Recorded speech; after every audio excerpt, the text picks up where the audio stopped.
Hey everyone, welcome to the Midnight Ride with Grayman Prepping. And I'm going to change the banner on the bottom, so these are my channel members. How's everybody doing out there? All right, I'm switching things around over here on the other side here. All right, let's go up and see who came in first and how things are going there. All right, first one in was Courtney, and she said, hey, can't stay, just pop in and say hi. And that was an hour and a half ago, but she came back. Next one in was Gear Grinding 19, followed by Moon Over Miami, and then Ron Netzel, the Green Wizard. Scrolling down, and then Walt Rogers came in, Phelan Clan Wolf. Everybody's talking. The Idaho Garden Girl came in, and then it was the famous CB at Hugo Homestead. And let's see here. Shadow Scout Sweet is in the house. And everybody's talking back and forth. And Green Granny 2, Denise is in the house. And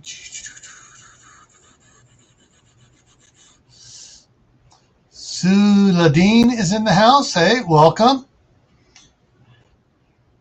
And scrolling on down, Duncan 1900 Homesteads here.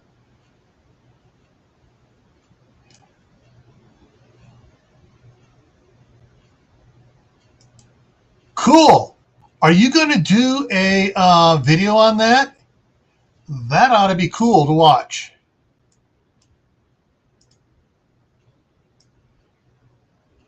Tibor's in the house. Woohoo!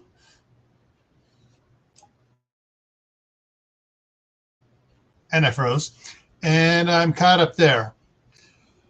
All right, so this week, if you haven't heard, I've been babysitting the grandkids across the street because my daughter works the last of the month.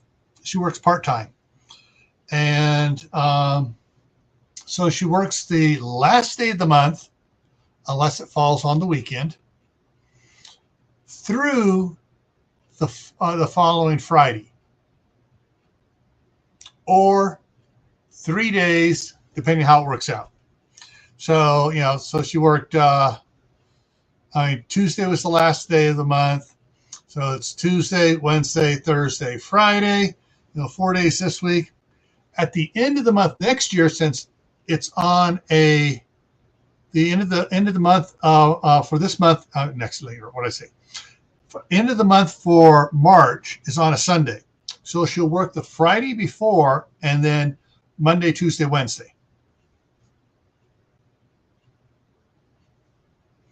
So, okay, going to get set up to can bean trimix. Cool. All right. And actually, let me check something out. Okay, hang on a second. I need to check something out here real quick. I'll take a quick look here. Just checking to see what we got going on here. Some of the stuff here. Ah, come on. All right, Suladine. You need to start putting out videos. You're doing some cool stuff there. You need to put out some videos.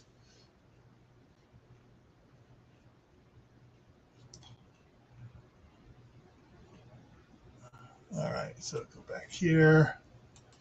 All righty, so let me I'm going to pull that down because I don't need that there anymore. Okay, some updates going on. So because of the way YouTube has a policy that if you have channel memberships and you got more than one level, it automatically defaults to the highest level under $5.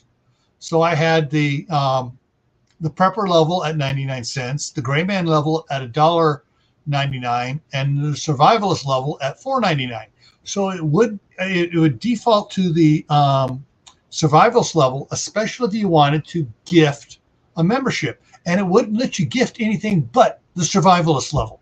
So I got and since the one person that signed up for it let it lapse, so I got rid of it.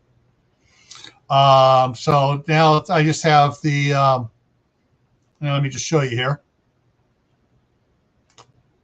So I just have the, come on, the prepper level and the gray man level. And so the prepper level, what's with it didn't change. Members only videos, community posts, live streams, and some other little things I'm going to work in there.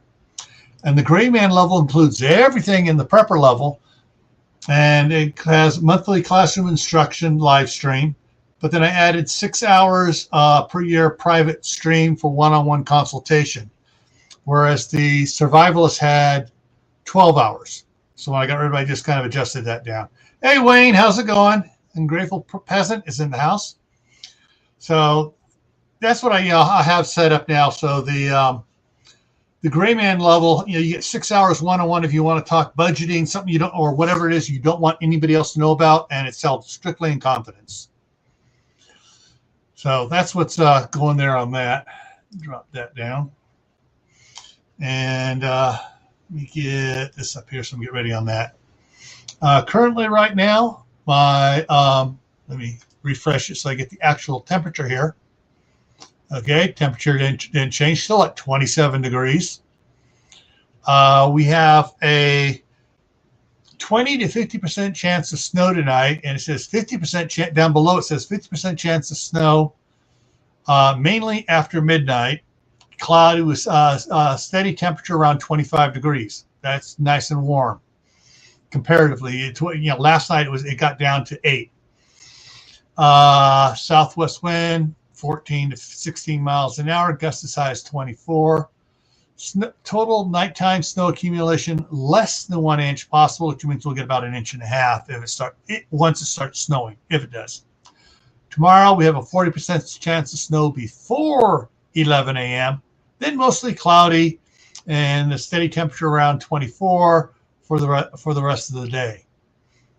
And then we got snow coming in on Saturday, Sunday, and Monday. And then, yep, okay. All right, we're going to be clear after that. Woo, I hope. I'd rather have clear and a little bit chilly temperatures than the snow and chill. When it's clear, it really drops down. All right, and Suzanne Goulet is in the house. Woohoo! Okay, so I'm thinking about something to do in here. I'm going to do a quick count. So I got Suzanne and Star Homestead India is here. Wayne is here. Idaho Garden Girl, Gear Grinding 19. So we got 5 channel members here.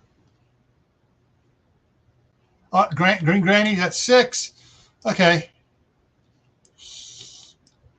Okay, guys, I am going to do something here. Guess what I'm going? Actually, let me hang on. Let me fix this again here. Present, share screen. Kill that. Share. Okay, there we go. I'm going to do a giveaway here because I got more than 5 channel members here. I'm going to give away 1 card here. So let's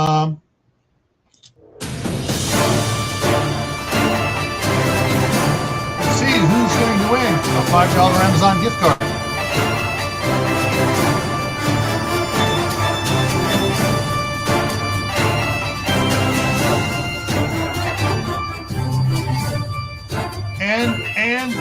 And Denise! Woo! All right, Denise. Send me, hang on, let me get this, change something here before my banners here real quick. Send me an email at my other channel's email, Camp Patton Family Compound. And I will get that off to you as soon as the live stream's done tonight. Woohoo! All right, so take that back over here. There we go. So there's the email that I want you to use because that one works better because I keep that one up all the time here. All right, so go ahead and drop that out. And remind everybody that you're part of the Ape Nation Advanced Prepared Entities because, hey, you open your eyes, you look around, and you prepare for what you see. Okay, so let's get over to the news here. Switch over here. All right, cover some things on the news before I start bringing people up here. The big news since last Thursday in California has been snow and more snow and more snow. Okay, so, epic, headlines, epic storm slams California with blizzards and flooding.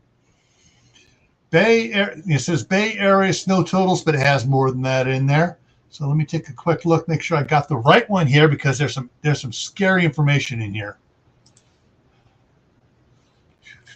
Let's go down here. And, oh, wow, Mount Tamalpais State Park had a ½ inch of snow on the road, so they closed it down. But let me, I don't want to get dinged with any other ads in here.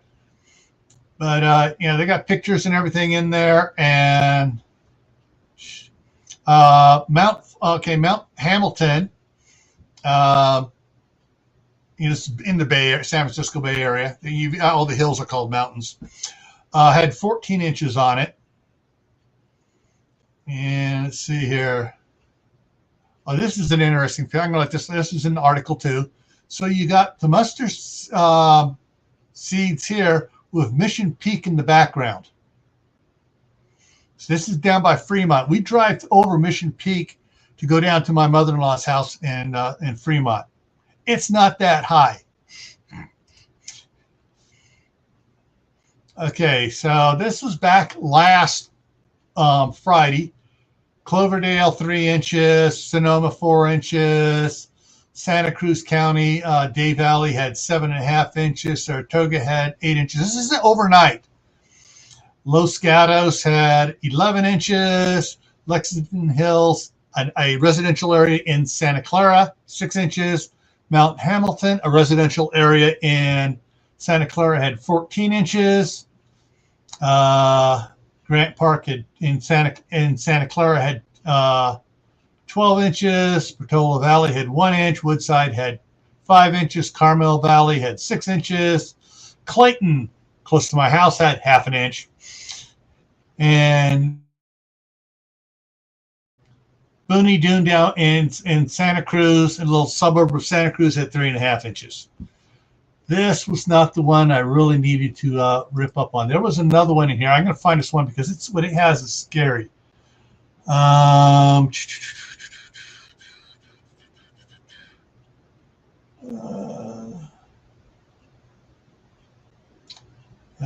Okay. This one, because it talks about what is going on with the totals for California, and it's actually scary. If I can get down to it, this is the one. That just shows the pictures. That does not show. Where is it? Where is it? Where is it? No, that's not the one. Basically, all right, this year at Donner Pass set the highest snow amount since the record set in 1952, I believe it is. And that's the one I'm trying to find. Yeah, this might be it. Okay, I'm going to show some of these pictures here. Check out that snowfall.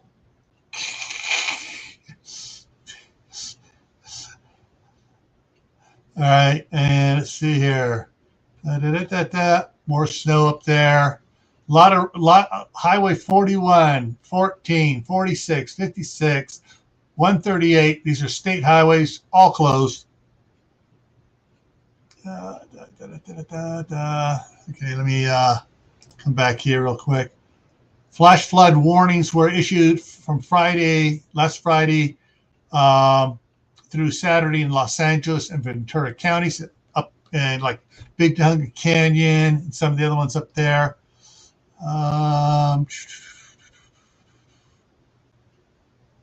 Okay, here it is.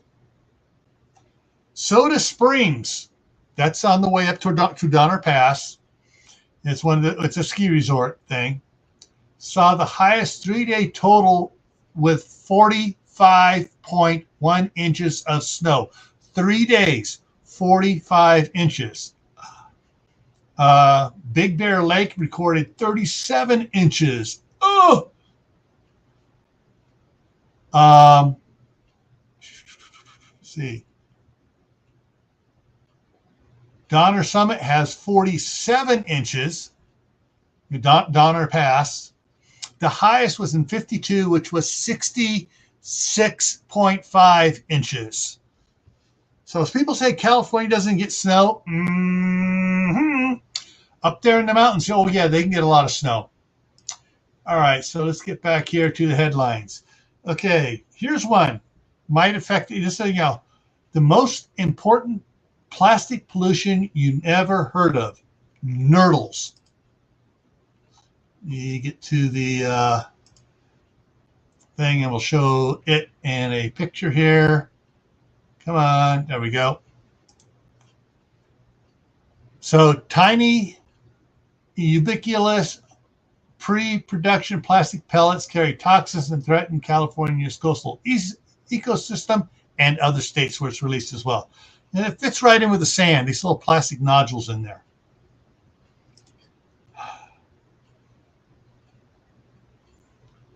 The Great Pacific Garbage Patch reached 1.6 million square kilometers. And that's, everything's kind of bundling together, getting tied together out there. But these little nodules and stuff are about the size of a BB gun pellet. And they're found on beaches up and down the California, Oregon, and Washington coast. And also down into Baja California and Mexico.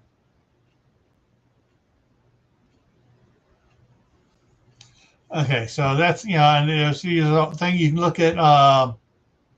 You can look up nurdle, Nurdle, or plastic nurdles, and get more information on it. But it's scary crap. Okay.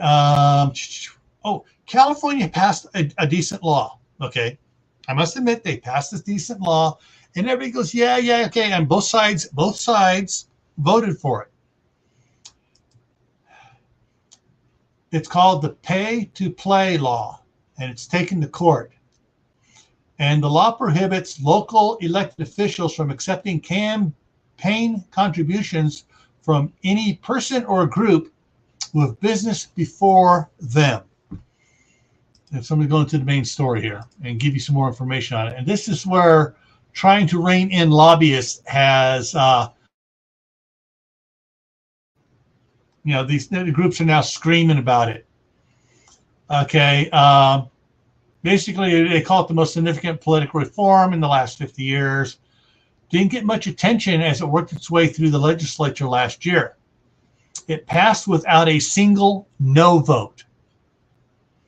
Okay.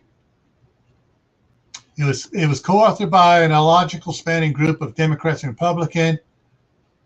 No big spending lobbyists came out against it because they figured it ain't going to pass. Well, it passed.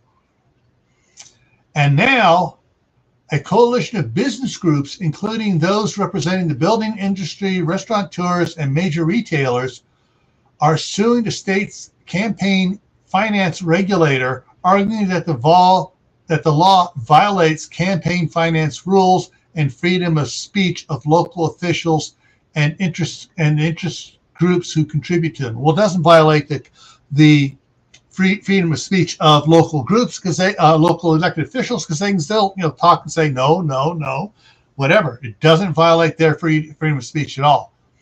But these other ones are saying, oh, now we can't donate $50,000 to the mayor of this city and $20,000 to each of the city council to get crap passed. Hey, sounds logical to me. Let's stop them from doing that crap. The plaintiffs also included 2 elected officials in the Sacramento area in the lawsuit because they're supporting it. Yeah. So they do something good in California, and the lobbyists and crooked people come out against it after they realize, oh crap, we've been stepped on.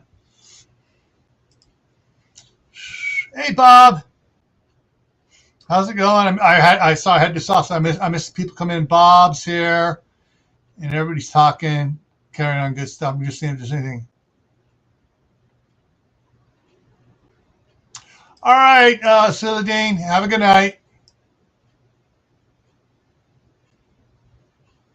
All righty. So let's see. Yeah, so that's one that really ticks me off. Next one, and this isn't just California. This is across the United States. The true cost of school shooting hoaxes. All right, so they're talking about when someone calls in there's going to be there's a shooting, or someone's going to say they're going to go to school and shoot people up. And they shut down the classes and stuff. And basically, it's called school swatting. Costs thousands of dollars. Each incident costs thousands of dollars in public resources, and they inflict emotional price that is difficult to measure. So they've received false claims of either bombings or shootings in the last month. There's been a dozen of these across California, and there's probably others across the other states, but they're just not reporting them in major news networks. 5 California districts were locked down because of false reports of an active shooter on Tuesday in early February. And and there are people crying and sobbing, trying to call their parents. It was just chaos. This is what one of the reports here is saying. So, So the Los Angeles School District had 13 swatting since August 15th. So, you can check with your own state and stuff to see, what if there are swattings going on for your school districts and stuff like that. Okay, so a couple days ago, timeline for the snow. Let me look at that, because these storms are moving across the United States, so from California. So this gives you a heads up here. Let's see, where is the timeline? And they're being very vague. Freeze warnings. Yeah, they're not really giving a timeline. They're just saying there's a couple things coming up on Wednesday and Thursday. And that's all they're doing. They're being very, clickbaitish on that one. Oh, here's one for you guys. All right. You got to take this into account on this one. Oh, Tibor says, so in, that's in Ohio, right, Tibor?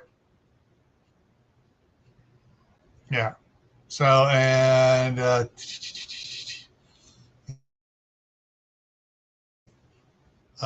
can do a few accents, what I'm not going to do here because I might get, dinged on it. Hey, Dennis, how's it going? Gail Parker, hey, welcome.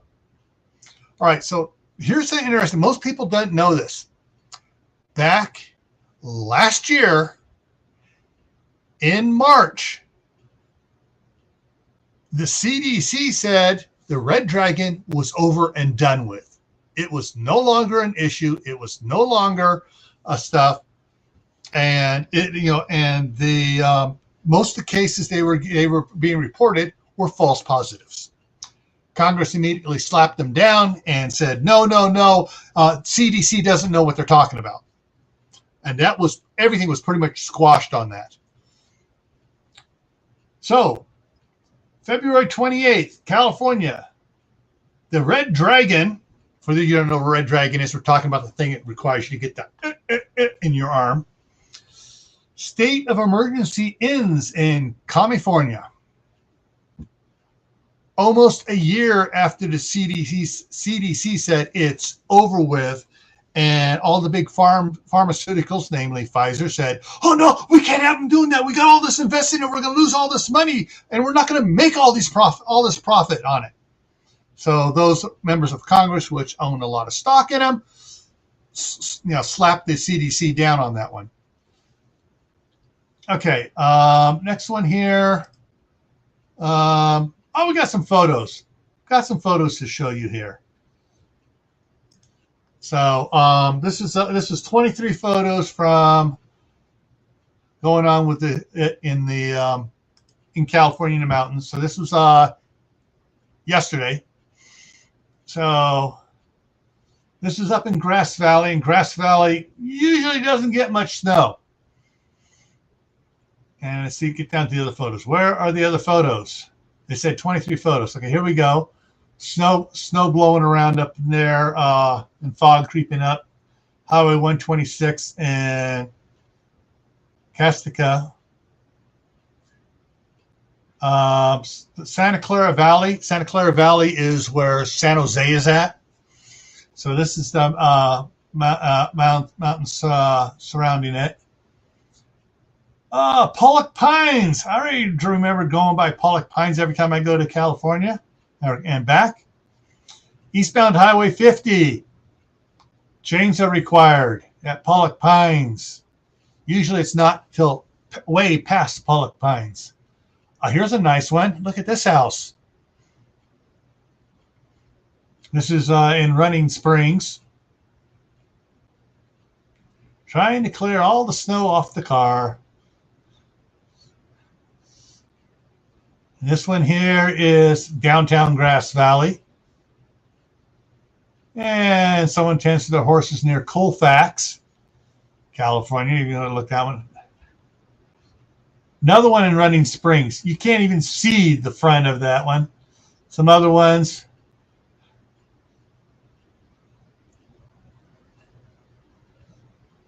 Another one in Colfax, shoveling. Yeah. Trying to get down into their house.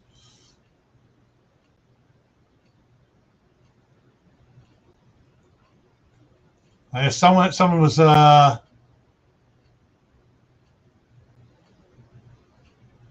okay, setting up supplies for those, and oh yeah, look at try opening the door, and that's what it looks like. Oh, 50 to South Lake Tahoe is shut down. This is in Crestline, California, if you want to look that one up. And this is looking at Mission Peaks again, up above Fremont. Shell Ridge, open space in Walnut Creek had snow up on it there. I'm betting that snow's not on Shell Ridge. I bet that's Mount Diablo behind it. Yeah, there's Mount Diablo. Yeah. I've hiked up on Mount Diablo many times with my scouts. And back in the 60s, when it got snowed under, they didn't close it down. We drove up there, man. It was no big deal. But anyways, foothills surrounding Silicon Valley. All right, so let me go back, close that, go back here and catch the last. What do we got? Okay, two more news articles. California's officials monitoring stomach bug. The CDC says is a serious public health threat.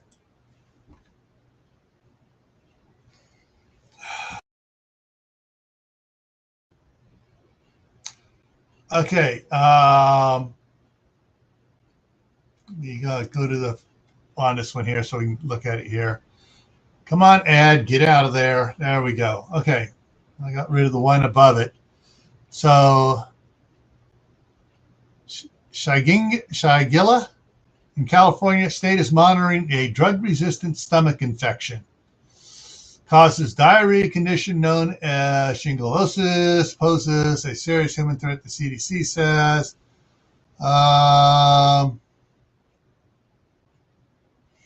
Yeah, severe bouts of inflammatory diarrhea. Bacteria is easily spread. Health official asking healthcare providers to report cases to state or health departments. And I bet they sent out something to the health department saying, if you're not sure, report it and we'll count it. That's what they've been doing lately. And the last one here is Senator Dianne Feinstein hospitalized. Dang, she looks almost as old as Miss Plastic Face. Okay, and it is, she was diagnosed late last month and expected to make a full recovery. Shingles. So she had smallpox, chickenpox as a kid. Now she has shingles as an adult. So that's what's going on there with Miss Plastic Face.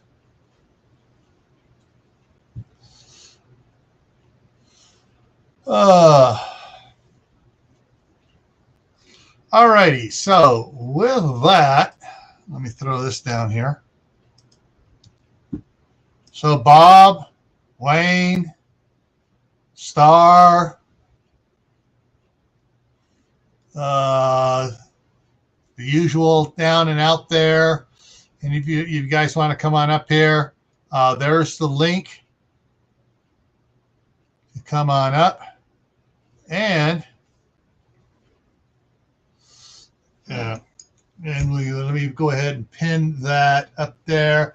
Oh, Star put out a video while this was going on here. It released how to prevent chickens from getting inside your raised garden beds. Oh yeah, he has these nice chicken spikes. I saw it on his other video there. So where'd that go? So I'm going to go ahead and post this or pin that to the top. So the link to come on up here, guys, is pinned. Come on up. So while I'm waiting, one of the things I really don't like when it comes to the propane tanks, they have those new ones, which a lot of the new stuff has on it. Basically goes all over it. It's got the big, heavy thing, and it just goes like a quarter, well, maybe a third of a turn or half of a turn, and it locks in place. I had the heart, even those. I even put channel locks on there, trying to get it to seat so that it doesn't leak. I have problems with those all the time. And some of the hoses and stuff that go on the inside, what's bad about them is they have very little space for it to make contact. And a lot of times it doesn't seat good. I have one tank that my hose from my Mr. Heater Buddy in here, I can't use it on it because it doesn't make a good seat contact on it, and it's an old style one. Well, I finally found my old adapter, and what's neat about it, you see that black ring there? That's an O-ring. Guaranteed 100% seal on any tank I put this into. And off on the sides here, these are the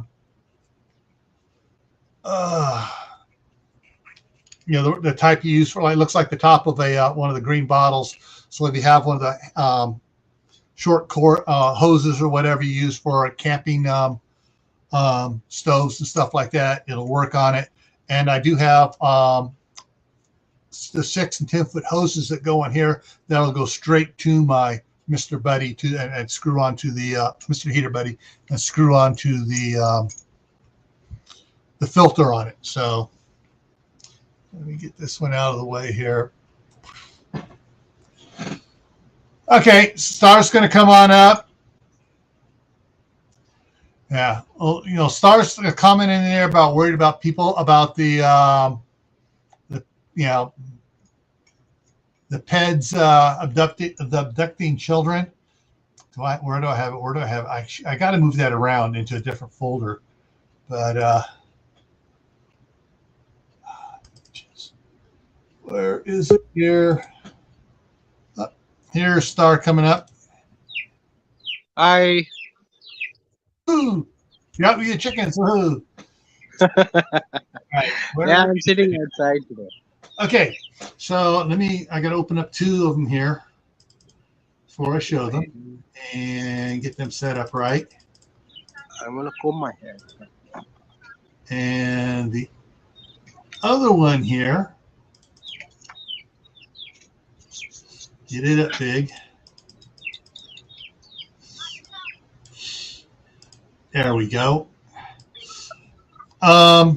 This picture I'm going to show you, I actually made added stuff to it and gave all the specs on it, and I posted it on Facebook, and they didn't take it down. And it said, this is what happens to, this is what I will use on any pedophile that messes with my grandkids. It has a 4.3 mile range to consistently hit a 12-inch target. It is a 30 millimeter anti-material rifle. Ooh, yeah. And that this part on the end here, it's not a silencer. It's a slight built-in suppressor, so it's not quite as loud to those right around it when it goes off. All right, now the other one here, everyone knows the Barrett 50 caliber sniper rifle. Well, this is its big brother. This is the XM109 20 millimeter anti-material round with a short barrel on it. They do make a barrel twice as long as it, so it doesn't have as bad as recoil, and has a little bit more range, gets a little bit more range out of it. But that's a 20 millimeter anti-material round. Perfect for taking care of the pedophiles in your neighborhood. That's a big bullet. Yeah, that is a big bullet. And the thing is, what's neat about that 20 millimeter and the 30, they come in a variant of things, including tracers and grenades. Yeah. Ooh, there he is. You hit him with the grenade, and he just goes.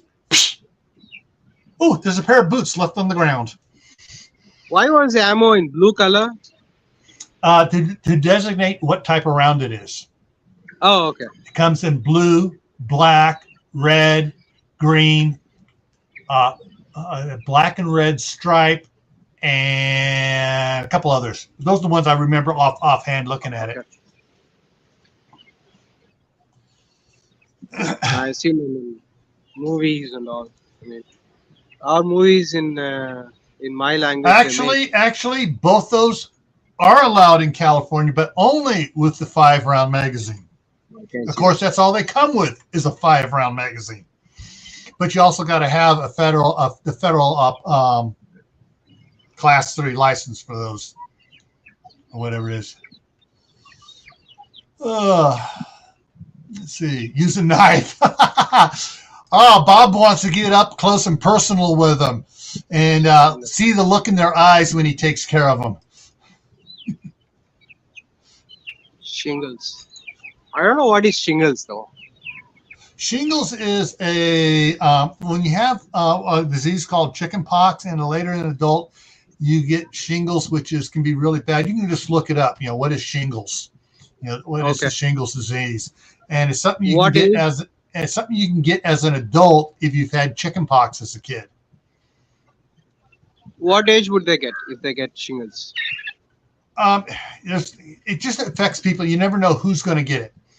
And there's like Wayne said, he knows it was shingles that started in my spine and wrapped around my right side of my body. So it's really painful, and you get a rash and some other stuff too. So oh my goodness. From your spine. It's painful. Yeah.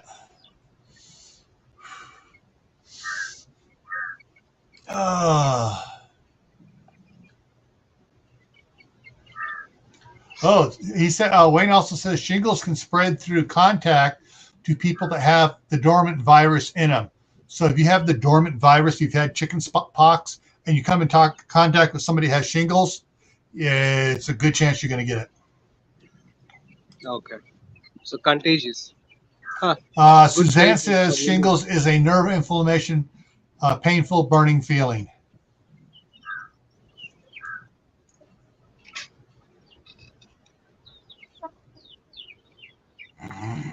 Good one there, Brenda. I like that.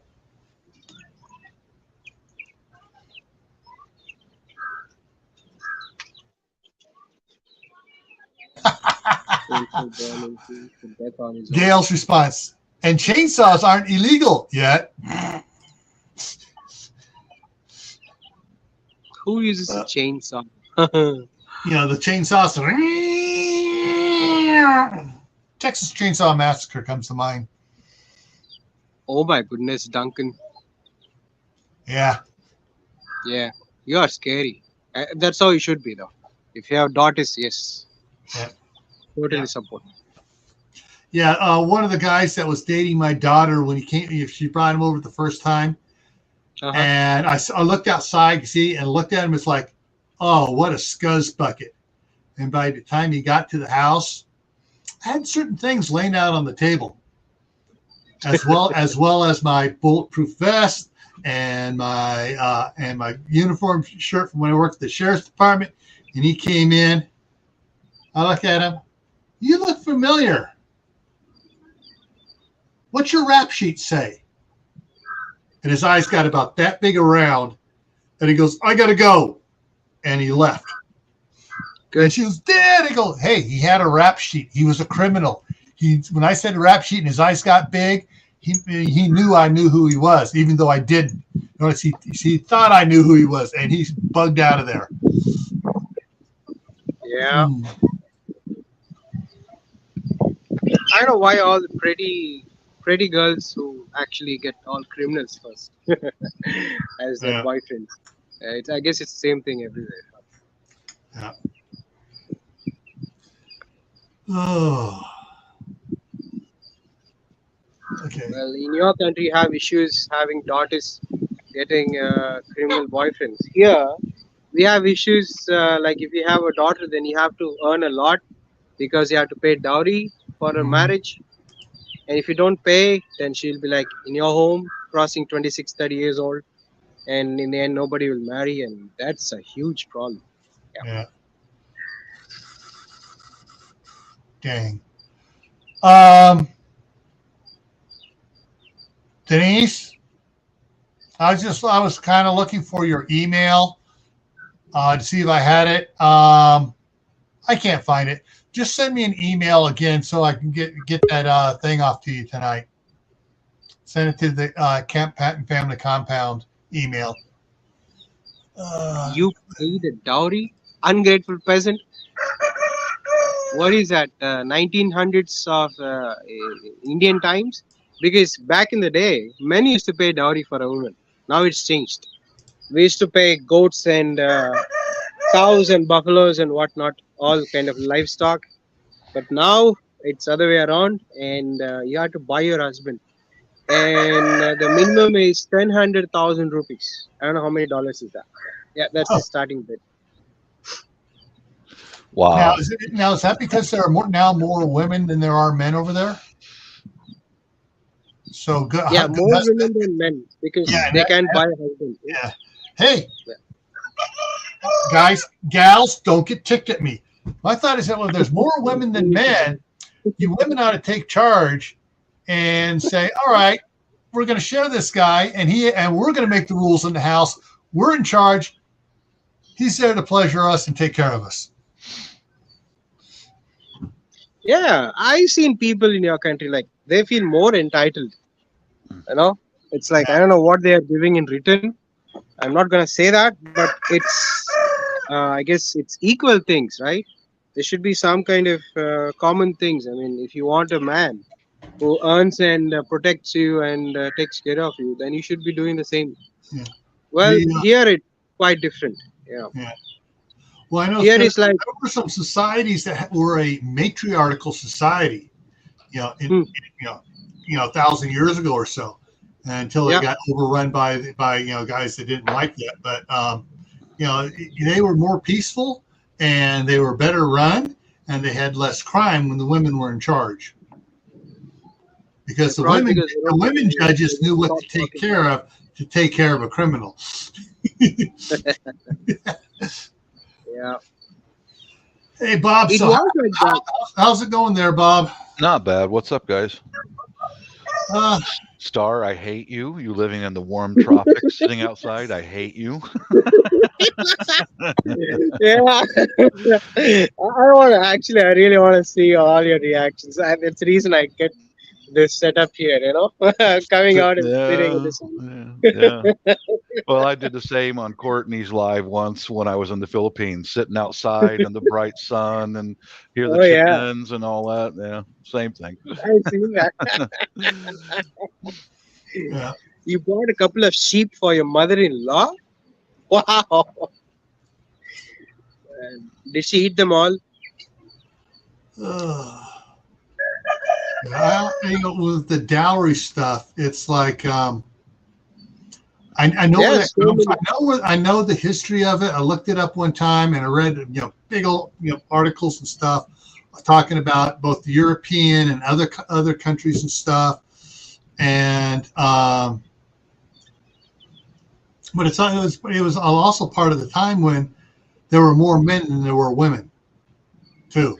Yeah. Well, when I was courting my wife, they don't have a dowry system there, but it's still traditional Asia, and if mom and dad say no, it ain't gonna happen. My wife was 38 years old, Right. grown woman who could make her own choices, but still, mom and dad, if they say no, it's over. You know, Yeah, and because I they had control the to I money. had to Yeah. sit down for an interview process with all of the men in the whole family, sitting down at the head of the table, answering a lot of questions. How long have you worked at your job? Why are you here? Why don't you find a woman back home? Yeah. On and real direct questions. And if I blew the interview, it's over. I mean that it's over. And they already knew the answers to the questions. That's why they were asking me again to see if I was a full of BS and a liar and an untrustworthy person. And they already knew the answers to the questions. My Yeah. wife told them. Right.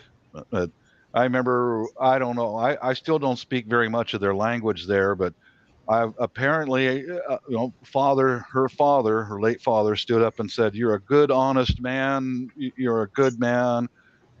Things like that. You're knowledgeable. You're smart, and then he said a few words in their language, and right behind me was an open window with all the women and kids out of the house. Go, leave, get out of the house. It's time for the men. And he said a few words in their language, and the women started jumping up and down, high five. And I'm like, I'm lost. I don't know what the hell's going on. But that meant I passed the interview. Yeah. That was. That's very cool. Mhm. Mr. Bob, did he also ask you about some more personal questions? Like they'll ask you, are you good in, do you have good reproductive system? Because they ask questions here. They did You got to ask be, that. yeah. They They, did ask that, and my wife and I talked for over a year before I went to meet her, and she's 38 with two kids. I was 43 with two kids. They asked, "Do you plan to have children?" We both said no. Four children between the two of us is enough. They did ask something like that. Yeah. Yeah. yeah, they do that. But the girls all wanted her to have a mixed blood baby. All the women, oh, have a mixed baby. They're so pretty. And I'm like, no, I'm 43 years old, man. I don't want a babe in arms, man. Come on. They do make pretty babies, right? hmm Oh, Brenda, I love that. Who is Brenda? Duncan. Brenda's I Duncan think. is Duncan 1980. Yeah. Broke now. Aha. Broke. Oh. I was not a horse that is to be broke by any man. That's a coconut. Okay. Yeah. I mean, if you are educated, then you could actually get more dowry being a man. And if your woman is educated, then there'll be a discount in the dowry. For example, if she's a graduate, then she doesn't have to pay as much as the person who has not completed their education. Interesting. Right. Interesting. There's a whole system to your courtship there. It's Okay. Yes.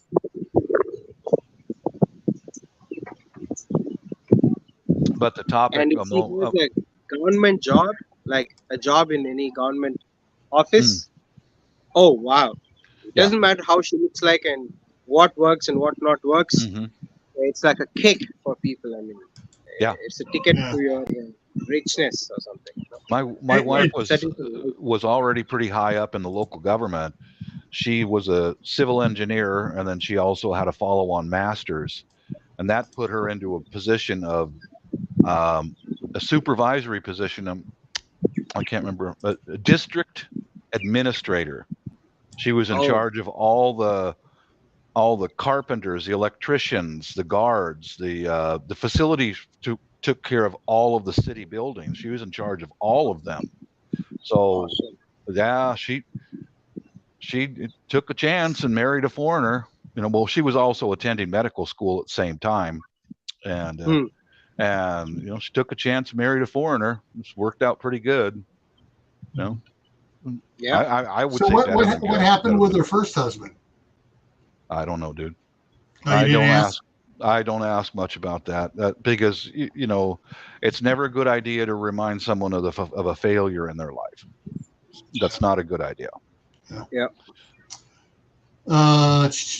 Um, I'm just looking to see what I'm watching Tibor and Brenda are saying about the no will needed if among married if if the husband dies out of it, if it goes to her and vice versa. California's a mixed bag. It depends what's written down on certain documents. Like on a car, if the car said if on the car if it's like all right, example, Gil Patton and Christine Gamble. Both of us have to sign it to sell it. If it says Gil Patton or Christine Campbell, either One. one of us combined can sell the car. About the other one, Want to have see it be something? on there. And same thing with property. If you do and or, depends what you put in there. It changes the way things are. If now they're going to a different type document where it doesn't have that. It's just What do party you number see, one, Star? party number two, and there's no place to put and or in there. And now it's joint. Star, what do you see? What do you see, Star? They are harvesting tamarins. Leaves. You want to see? Yeah. Man Yeah. is up on the tree. Let me show you. They use a long pole with a hook and cut them off. The guy is on the tree right now. Can you he's see him up there. shaking? Yeah. Yeah, I can see him. Uh-huh. Yeah. Yeah. All right. Right on. My first date with my wife wasn't a date. Tamarins are good. They're This- yummy. Yeah, my wife had been was in the army, and she was had moved in with her grandmother and was helping her grandmother for a while. But her grandmother's drinking had gotten to her, and she just wanted to get out of there, but still be nearby to go over and assist now and then, but not have to live there all the time. Mm-hmm. So I bought a house and I was renting out 3 of the rooms to help make payments on it. Hey, share rental was a big thing at the time. And so she rented one of the rooms and stuff from me. And I guess within a month we were engaged. Mm-hmm. And it's like, boom. Of course, the fact that when she and one of the other girls heard, sounds like somebody's outside. What are we going to do? Do we call the police? I said, nope. I opened up my gun safe, pulled out my bullpup shotgun. I'll go take care of it. And they're both like, ooh. Unlike any of the men they'd ever dated before. Yeah, the most I know about her first marriage was they lived in a place called South Cotabato. It's dominated by Islam. And their housekeeper was the daughter of the local Datu. He was the leader of the MILF, Mindoro Islamic Liberation Front. That was his daughter, because they were landed and they had an estate. And I learned a little bit about where they lived, because her ex-husband, when he would go out and talk to the Datu, the chief of that group, He's a Mhm. terrorist. He would put a 38 Super in the back of his belt to go out and talk to him because the guy was a stone cold What killer. guys? Yeah. The person on the tree fell down. I'm gonna check on him. Oh Okay. no. Oh no. Uh-oh. That guy was way up there too. Oh no. He probably have a branch break out from underneath him, but Yeah. I didn't ask too much about her prior marriage, and she didn't ask too much about mine. Just let it go, you know. Yeah. My dad had a few problems when he was riding the rodeo circuit. You know, they get each other totally drunk and stuff. And one time during the Las Vegas rodeo, they got him blitzed. He woke up married. Oh boy, that's Another time he woke up with 2 tattoos on his chest here of bluebirds. hmm But yeah, he woke up married and stuff, and she was like, "Oh my God, what do we do? What do we do?" And they were both kind of like, "Shall we give it a try? Let's see if we can make this work since you did it." Is he 3 okay? months later, they decided, "No, this ain't going to work. We're too different." Is And he they okay, He's Star? alive. He's alive. Yeah, he's alive. Oh, thank God. Probably shocked, but he's alive. Yeah, he I was mean, up there. hmm when his woman cried, I was like, okay, this guy's done. Yeah, I was thinking. Oh boy, that's a shame. I just scolded them not to climb trees. hmm It's a normal reaction. yeah. That's one of the side It is incomes worth it. for at the family's It house is. there in Davao. Is they've got a really well established mango tree, and they make extra coin from those mangoes because Yeah, the neighbors will come by with a plastic bag. And they always, whenever there's money exchange, they go see the lady of the house, he's the alive. Yeah. wife, and go and give her some coin. And one of them will climb up a tree and pick mangoes and take them home. It's a little side income. Yeah. I think it's why my brother-in-law planted a couple of mango trees out in front of my house. You know, That was good. How long will it take for the mango start producing where you can make some coin off of it? I'm not too sure, but he planted 2 of them that are a dwarf mango because I told him I don't want big trees around my house. I still don't want big trees even here. So I'm cutting that Right. cherry tree back slowly. And he got some dwarf mangoes that are away from the house a bit out by the street. So Yeah. I'm a, Hey, I'm John's I'm life. I'm still a little skeptical of even having those there because that's where the sewer the sewer drain, the water drain, and all that is out underground in front of the house. So I'm a little, I don't want to Yeah. have problems with it later. Yeah. Well, for a while this year, when the mango trees start going and you got a lot of sewer going down there, you're gonna have some big mangoes. Well, Tibor, you have to understand that over in the developing countries, they can't afford climbing gear. They can't. So they have to take their life in their hands just to go get something to eat, Yeah. Occasionally they'll get a piece of rope and just tie them off a piece of rope and say go up. But I mean, I've seen some of the videos. I mean, from the Indonesia and stuff, and some of the islands over there. These guys just go up there. They got they got shorts on, a machete and a belt, and they may have a sack on their back to toss whatever they're harvesting into. Mm-hmm. And you just go up there like a monkey and just start. Yeah, I've seen what they call coconut pilots over there. They will carve steps into the coconut tree, and he'll have a rope to throw it around the tree and tie it around his waist in a bolo. And he'll go up there and tuck, tuck, and start cutting the coconuts, and they fall down. Man, they sell those coconuts by the ton. Yeah. I mean, tons of them. They grow wild there. Yeah. Hey, Bob. Over in the Philippines, is squash like zucchini or patty pan? Is that even a thing over there or not? Or Squash? Yeah. No, everything we have here. Yeah. They have all that. Okay. Yeah, the Spaniards brought that to the Philippines hundreds of years ago. Yeah. Okay.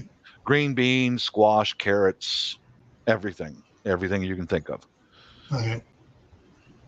And probably they also probably got the stuff from Japan and China as well, like the all the other the Bok radishes and stuff. choy, Yeah. all kinds of stuff. Yeah, it's a seafaring country, so it's a cross point for Japan, China, Indonesia, Malaysia, the Spanish, and everybody else have. Actually, the Spanish Empire, their legacy left behind is feeding the world right now. All the fruit trees that they took from India and brought them to Florida, et cetera, et cetera. There were no citrus fruits in the New World until Spain arrived. Yeah. Keith Richards fell out of a coconut tree. I believe that. Yeah, people do feel. We have climbing gear here, but this guy was like kind of showing off. He's visiting his in-laws, so. Yeah. All right, Stuart's in the house now too, and of course, I put up the comment from Six Sense Amelia.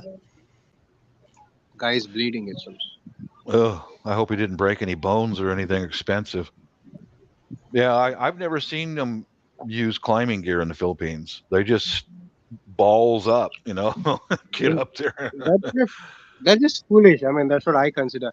I know it's confidence and all, but it's overconfidence. You know what they call it? Yeah. I'm not going to climb the tree. Yeah, as a teenager, I used to do that sort of stuff. Once I hit 30, it's like, no, I'm using climbing gear. What I got is like I got a pole cutter off of Amazon. A $30 pole cutter with a saw on the end of it. I stand down on the ground, brother. I'm not climbing up in that cherry tree. I ain't doing it. Yeah, it's always good. I mean, these guys have poles, and this guy was like, he doesn't want to use a pole, so he gets up. It's almost noon. You can see the sun up there. It's so hot. Oh yeah. People actually, you can actually, what do you say? You can black out in the sun. It's so hot. Shadow. Yeah, and this guy. He has. I thought it was a log or a monkey or a panther, some kind of stuff fallen down. I forgot about this guy on the tree. Oh God, that's a shock. I'm glad he's still living. Yeah, he might have a concussion. He fell like this, like a. I don't know how to explain it. Head down first. So. Oh God. We told them to take him to the hospital, but see what being not educated. They are not educated. So, but also same time they don't listen to you. It's like they know everything. They pretend to that. No offense to your neighbors, but that describes a lot of people here in the States. They're uneducated and dumb on top of it. Yeah. All right, Shadow Scout. See you later. Shadow. Bye, Shadow Scout. Man, this man is all the way from Sweden, and timings are so messed up for him. I like Shadow. He's a good guy. Yeah. He's blue collar good guy, just like the rest of us, Yeah. Well, I got something today. I did a video on it. A video will be out tomorrow or Saturday when I get it edited. But I got something to help me with my sugar craving. 60 cents. Yeah, bleeding, yes. Oh, yummy. Yeah. The amount of carbs in it for a serving of it, with there are 8 squares in this.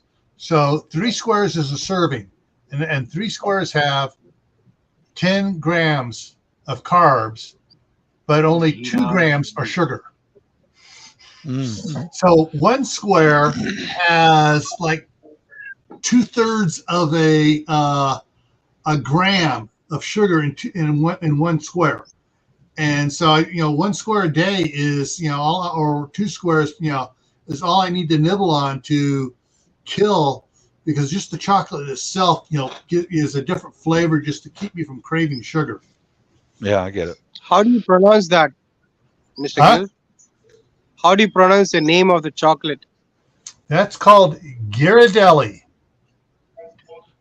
Italian. Ghirardelli. Yeah. It's not American, huh? Yeah. It's not English. Yeah. Now, Ghirardelli, there's a over in San Francisco. It's called Ghirardelli Square, was their big place. However, they still have that over there where they do a bunch of tours through and stuff.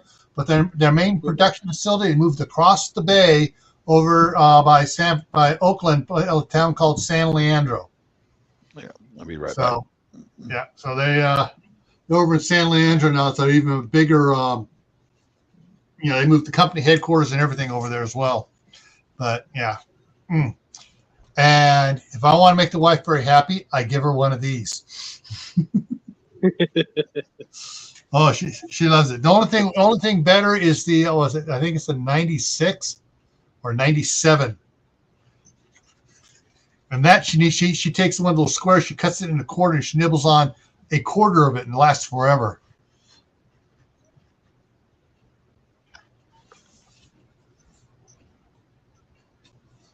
Oh, where did I pay? I bought this off of Amazon. I got a 6-pack of these.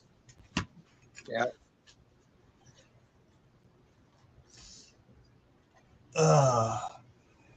60 cents, Amelia. John's life. Yeah. I've had the medium, the Ghirardelli medium chocolate with the caramel filling in the middle with the sea salt in the caramel. But I can't have that anymore because that caramel is sugar. Sea salt.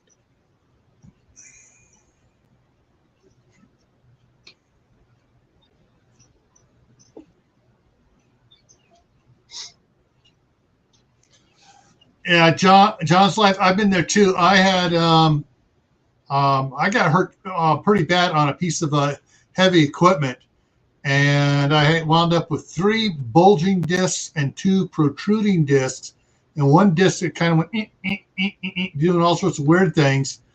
They took my they tried to send me to a physical therapist. Went one time, I went out of there in more pain for the next 3 days than I was before I went in.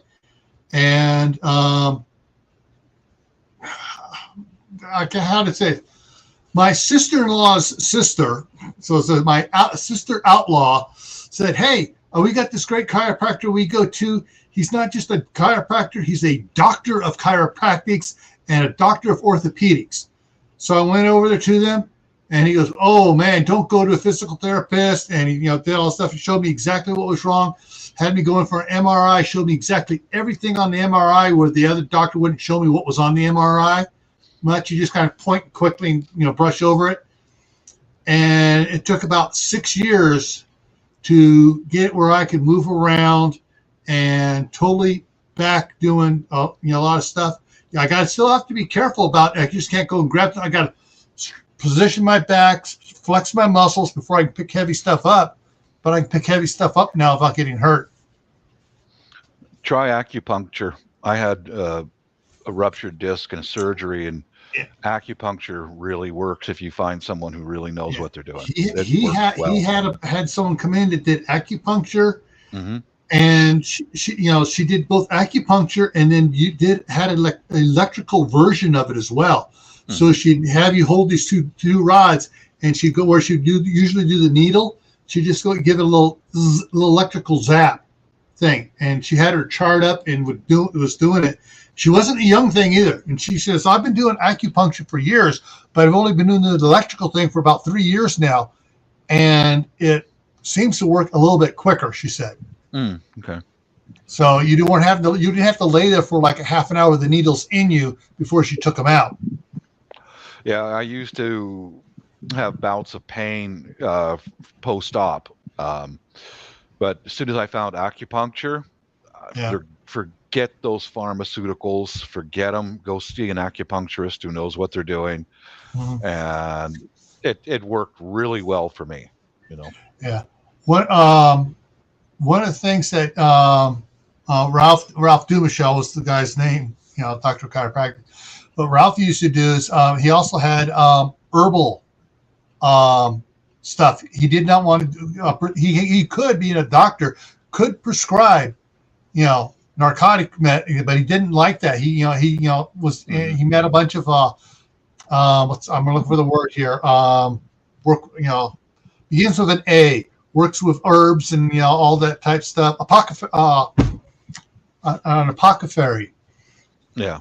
And they and so he worked with several of them and figured out which ones he would give to his patients, and he found a supplier that actually did all the stuff up into the capsules and stuff. And I tell you, man, some of the valerian root mixture that he had. Oh man, he goes, all right, this is the one you take during the daytime when you need to work. This is the one you take at night when you go to bed. Okay. Yeah. And that one at night, if I was all wired up, take that one. Next thing I'm going, oh wow, man, I'm feeling good.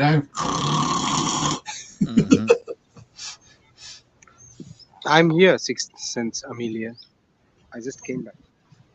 My father took down the guy. Is acupuncture available there in India, Star? Forgive me for. Oh yes, it's a big thing. My mom took acupuncture for her asthma. Okay. Yeah. She's up and running. Anywhere where the Chinese go, there's going to be acupuncture somewhere. Well, they've been in and out of India for 1,000,000 years, so. You know how the Chinese are. They go everywhere. Ow, ow, ow, ow. What happened? Was that the car flying 150 feet through the air and then hit the ground? Ow. Either way, in the car, out of the car. Ow. Dukes of Hazzard. Well, Dukes of Hazzard is an old TV show about racing cars and all kinds of nonsense. Just some good crashing old cars. boys. Yeah. Never meaning no harm. Yeah. An old TV show here in the back in the 70s, I think it was. Yeah, it was a Dodge Charger, and painted up orange with the Confederate battle flag on the roof. Yeah. Yeah, they went. I think that during the run of that show, they went through something like 200 and some odd cars that after they jumped them were basically they jumped one that was just painted up for the. Okay, that guy broke his. When you see it hit the ground, you see everything crinkle a little bit, but the next shot it's that you're using back the one of the 3 primo cars they had. He broke his collarbone. Star. He broke his collarbone. His skull. Oh God. Oh man. Yeah, concussion. He needs to get to the hospital. That's what you get for showing off. Yeah. And see, when did he fall and how much time did it take for them to decide to go to the hospital? Can you imagine this? Oh, not for me. No, we're going to get you in the car right now or get an ambulance right now. Well, at least that's how we are in the States anyway. You're going. They're trying to put some crap on his head to stop the bleeding instead of taking him to hospital. Oh, good God. It's going to head injuries bleed really bad. Educated. Yeah. Yeah. Mm-hmm. Oh, Brenda, man, that is 15 feet on the bounce. He stayed on the ground. Yeah. Oh, that poor guy. Yeah. Here, if you have a speed car, like fast car, still you can't go fast enough because you'll be driving around like 35 miles per hour because of the traffic. Yeah. Your car would burn out eventually, but you're not going to go faster anyway. Oh, everybody in side chat. So if you have a friend who's new to prepping or doesn't want to be associated as a prepper but wants to be a little bit more prepared and stuff, they ask you, what should I do? Probably the best thing you can tell them, plant a garden now. And they're going to plant a garden, start with a fruit tree that bears a fruit that they like. Yeah, I've been considering apples for my backyard, a few apple trees, 2 or 3 out in the direct sun, because apples do great here. Oh, yeah. This is the perfect climate for apples. Yeah. And you can do anything with them. You can make them into pies, cobbler, eat them raw. And my dad even gave me a recipe for baked apples. Mm-hmm. You know, they're delicious. Oh my God. We used to actually refrigerator canned. I cook it up and seal it. Do the jars, put the lid on, then do a water bath to cook it up in a jar, put it in hot jars and stuff. A apple pie filling, and then I would I put the lids on it, and then after it cooled down to a cool temperature, and I put it in the refrigerator. And just because of the jar was hot, the stuff going in it was boiling when I poured it in there, and when it cooled down, it actually sealed the lid. I know it's not proper or anything else, but we kept it in the fridge because it only lasted about 2 weeks before the boys were making cobbler. Yeah. Yeah, I've got one blueberry bush right now, and it's growing new leaves right now. I'll probably go get a couple more. It depends. It depends upon. I might have to cut a couple of trees out because I have a slight allergy to them. I think I do, but I've got some really long gloves so I can trim them. But we'll see. I definitely want to get some blueberries in, and going to look into some apple trees.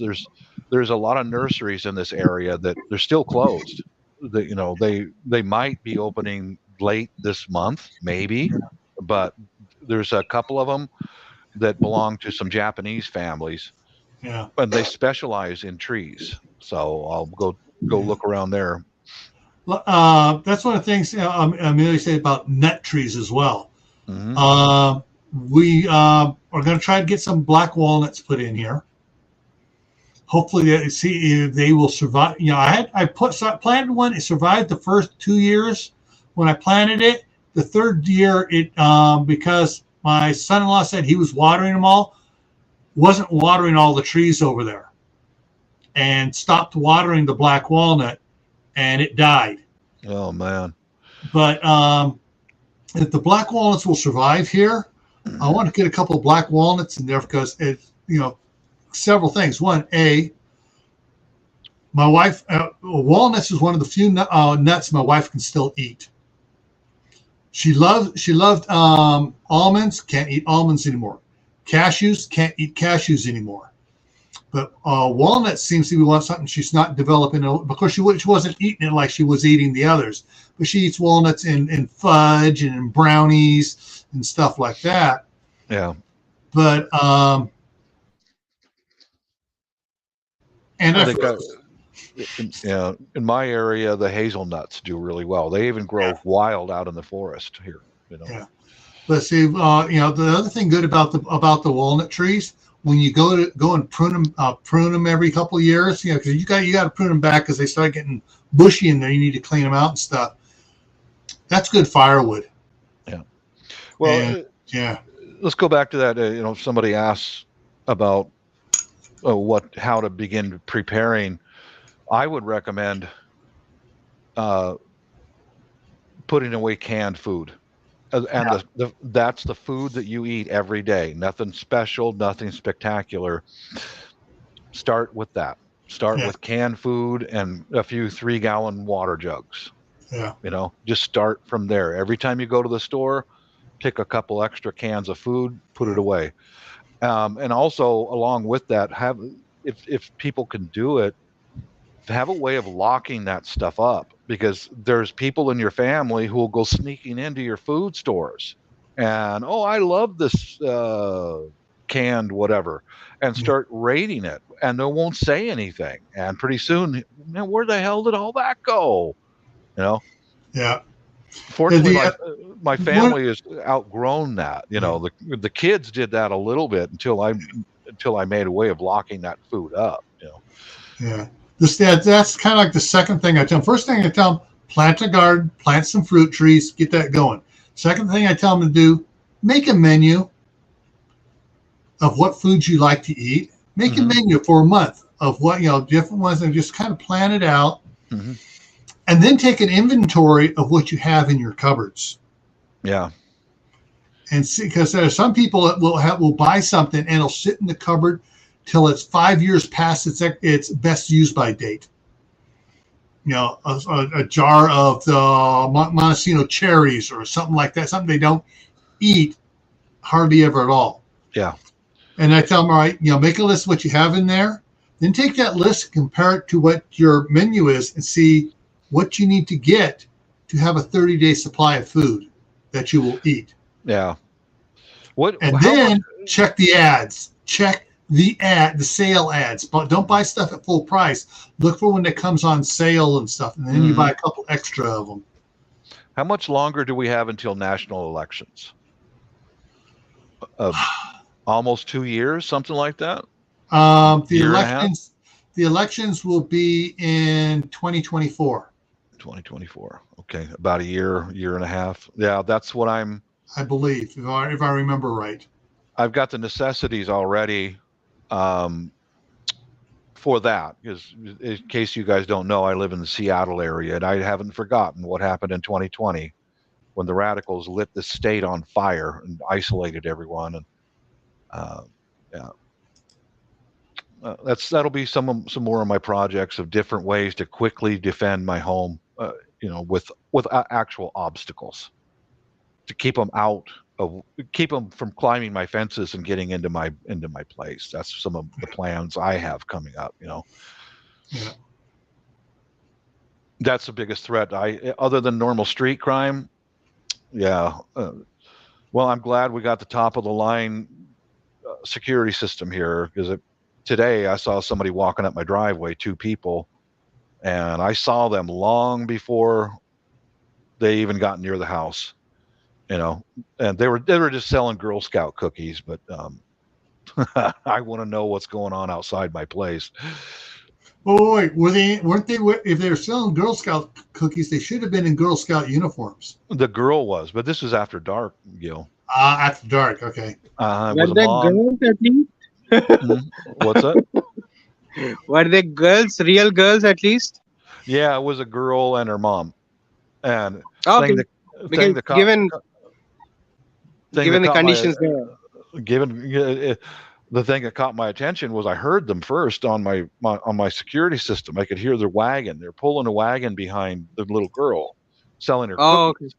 And I heard that first, and I started looking at my cameras, and I was like, "What the heck? They're coming up my driveway. Who the heck is that? Get away from the house, But I did wait until they turned away from the building and were leaving, and then I opened the garage door, armed, with a 45 in my hand, and I, hello, and we're going to be selling Girl Scout cookies, and no thanks. And I'm sure that after they probably saw the 45 in my hand and went, "Stay away from that guy's house. He's crazy.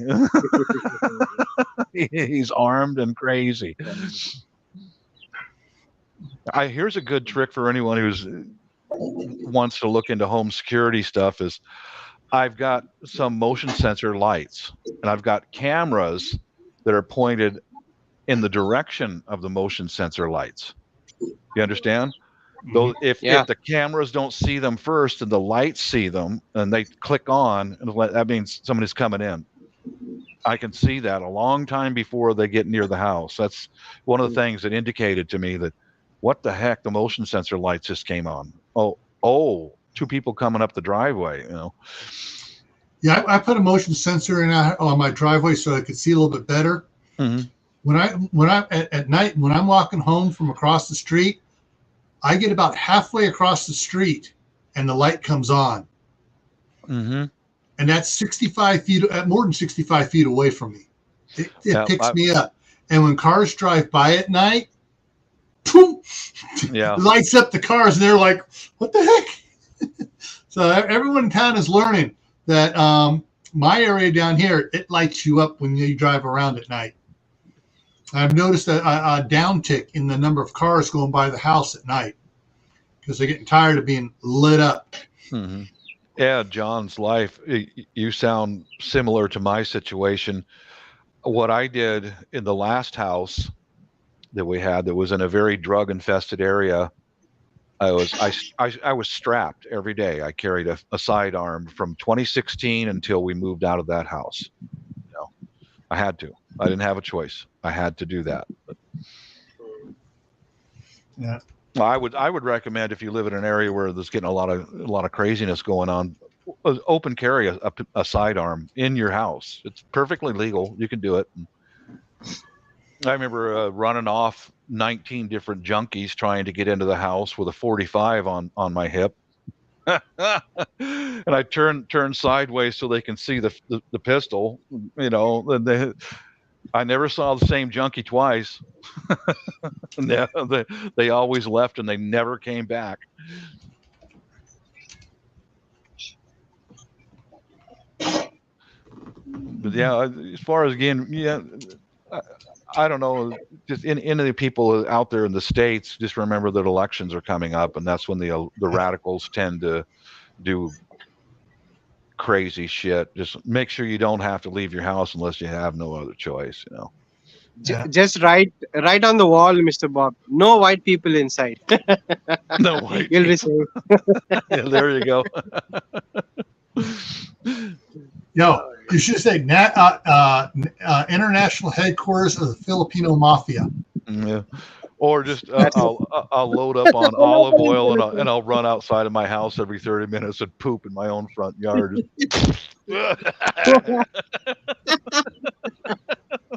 You sure you want to come in here? Oh my goodness. Poop every 30 minutes. Go out on the sidewalk. Ah, how you doing? Hey.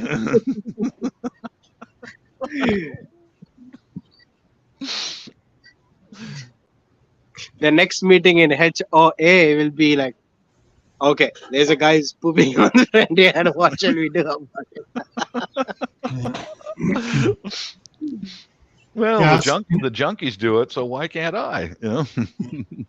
I'm just reading what everybody has, where they have it.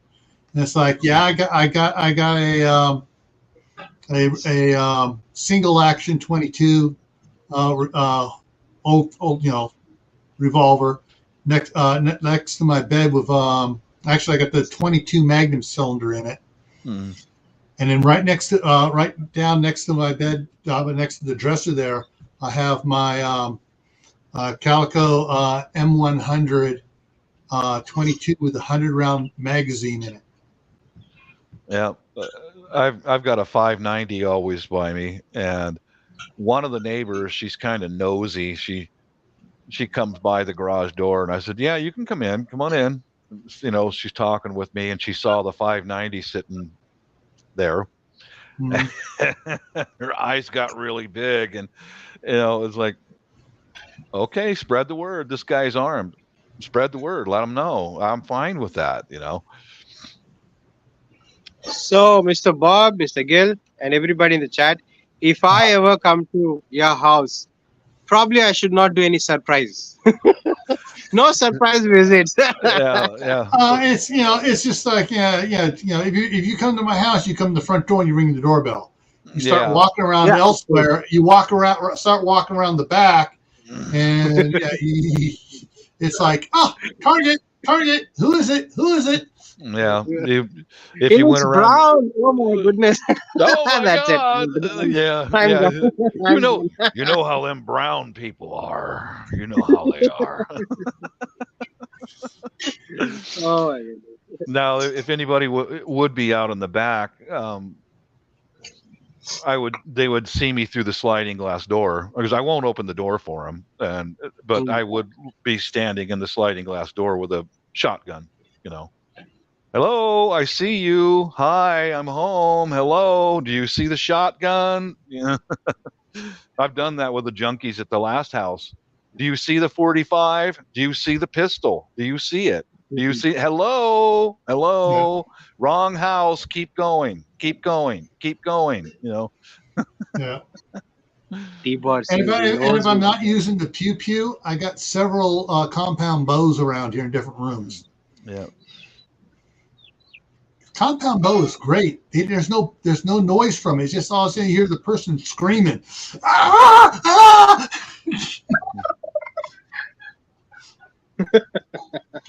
You just said My something touch is reacted to your yeah, you voice. just said something in Turkanese. Yeah. Yeah. When my wife comes up here this next time, I got to take her to the gun shop and have her look at the whippet guns and see and tell her, all right, either pick one of these out or we're going to get the Henry lever action shotgun.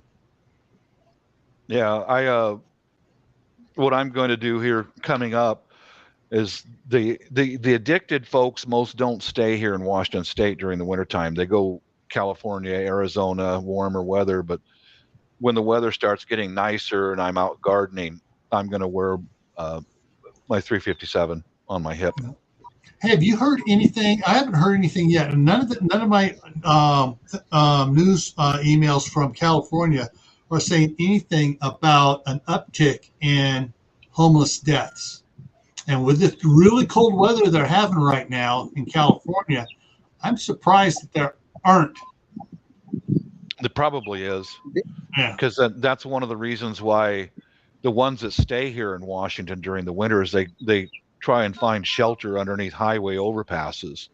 Because if you get wet and cold here, even if it's 40 degrees, you're dead. Yeah. And you're a dead man. And recently, a city of Tacoma has been putting iron plates up on their overpasses because chain link fences don't work. They just go right through it because they've got bolt cutters. They cut right through it and go in. So Tacoma has been putting iron plates to make them leave. And I would be willing to bet you if you could find the numbers, Gil, it would be pretty high. Because if they haven't got a way of getting out of the snow, they're dead. They're going to freeze to death. I got A friend of mine. I got a Mossberg 500 in a bullpup, and then I got another Mossberg 500 long, and so I haven't had any problems with those in the 38 years I've had them. Yeah, Wayne, the ungrateful peasant, he used to live here in Washington State. He knows. If you get wet in 40 to 55 degree weather here, and you don't have a way of getting dry like the homeless don't, you're a goner. They'll just find your body, Yeah.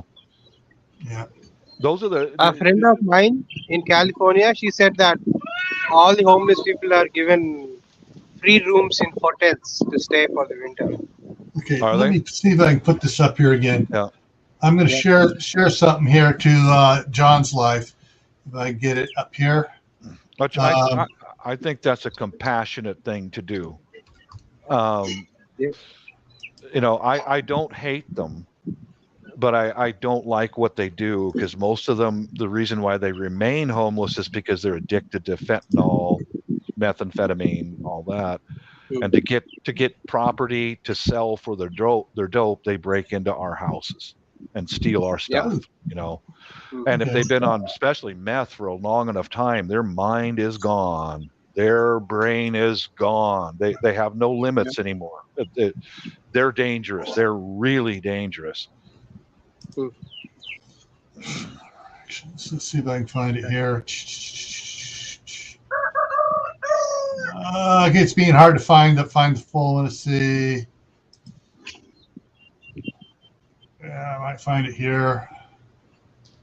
Being dead should be coming up right down. Come on. Fishes. Hey, Carol. The fishes. Links at the top there. Okay. So, all right. So, John, here's I'm going to show. Where is it?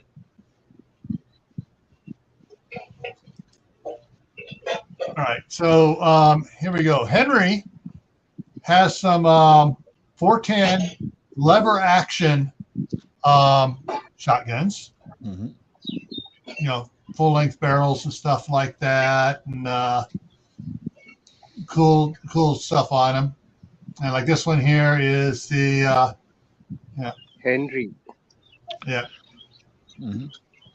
And One of my so, uncle's name is Henry. but what I want my wife to get is the axe. Hang on. The axe here. It's a 5-shot lever action, 410. And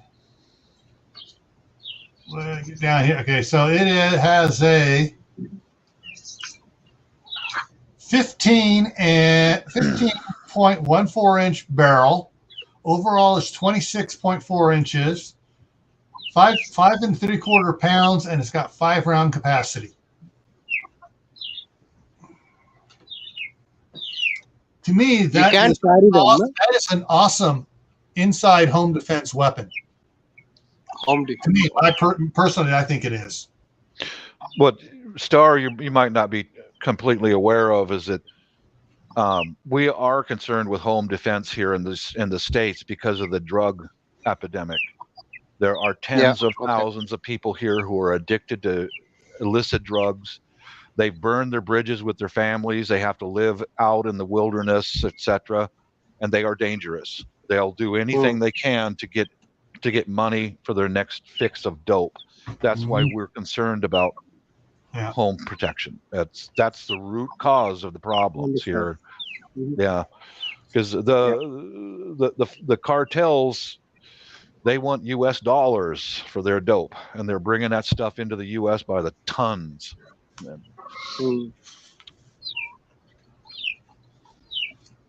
Isn't that 410 also a hunting rifle?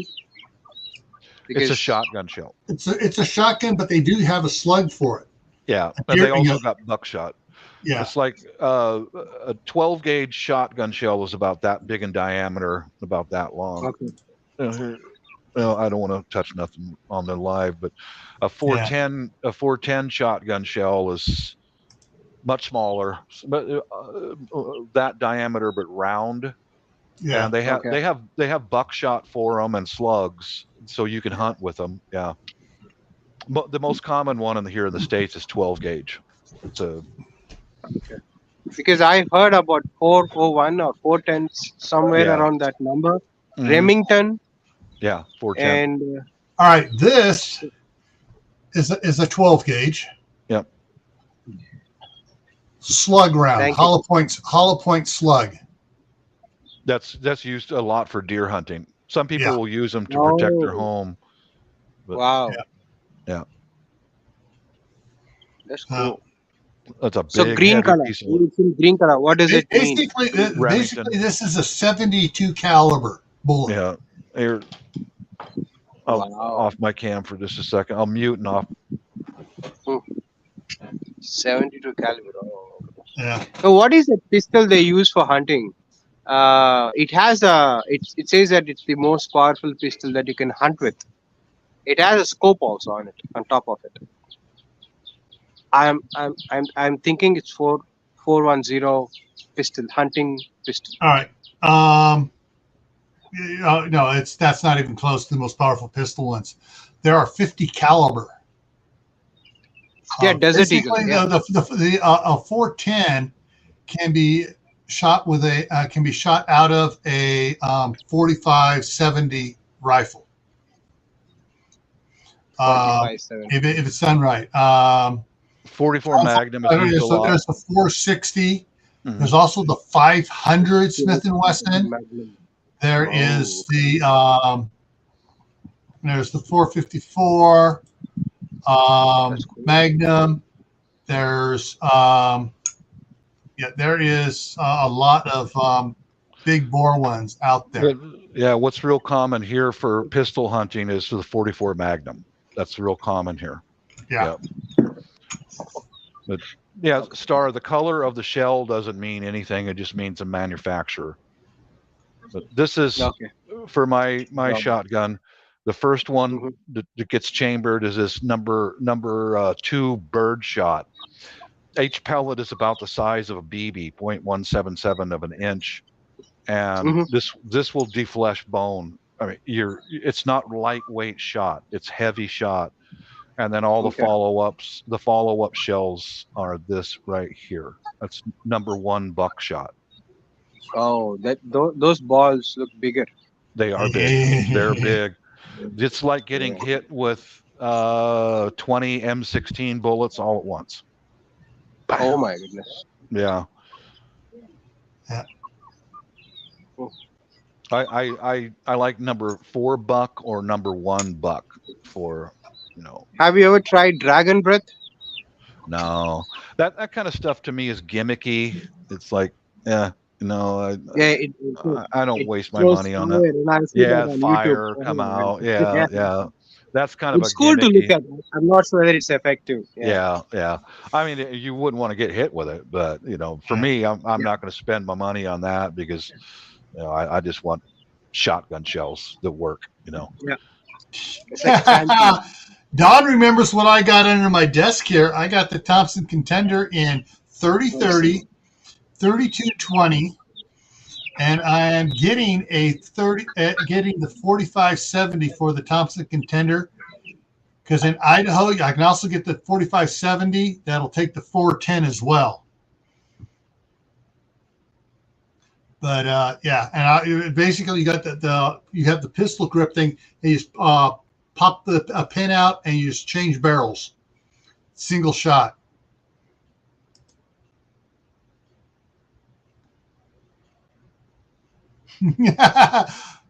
Number 4 for inside the home and double aught buck for a party. What about triple aught buck? I've seen a lot of guys around here, carrying triple aught buck.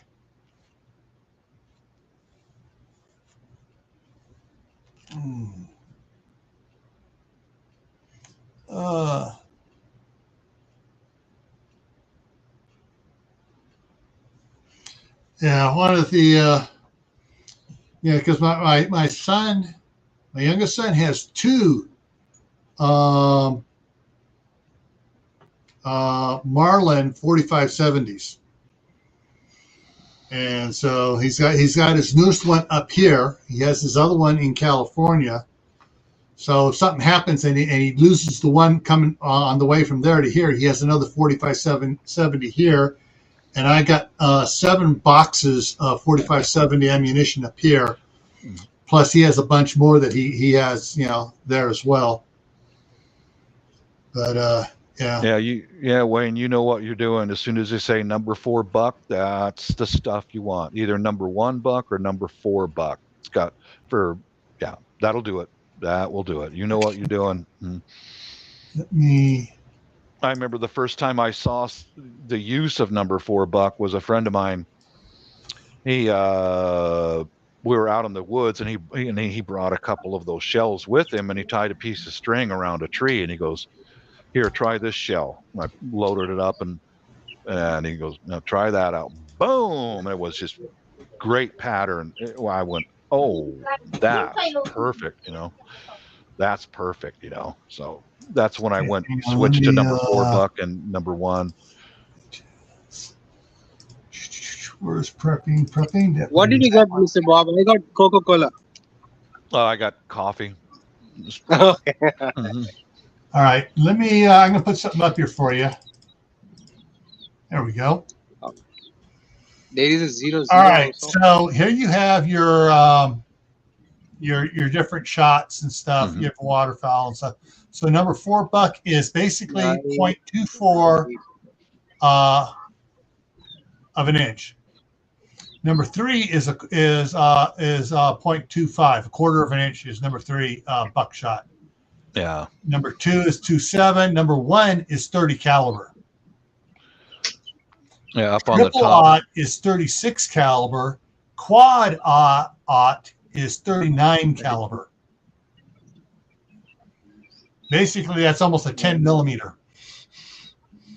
Yeah, you can see at the top of the number 2, that's a number 2 bird shot. That's what I've got for my first round out the barrel.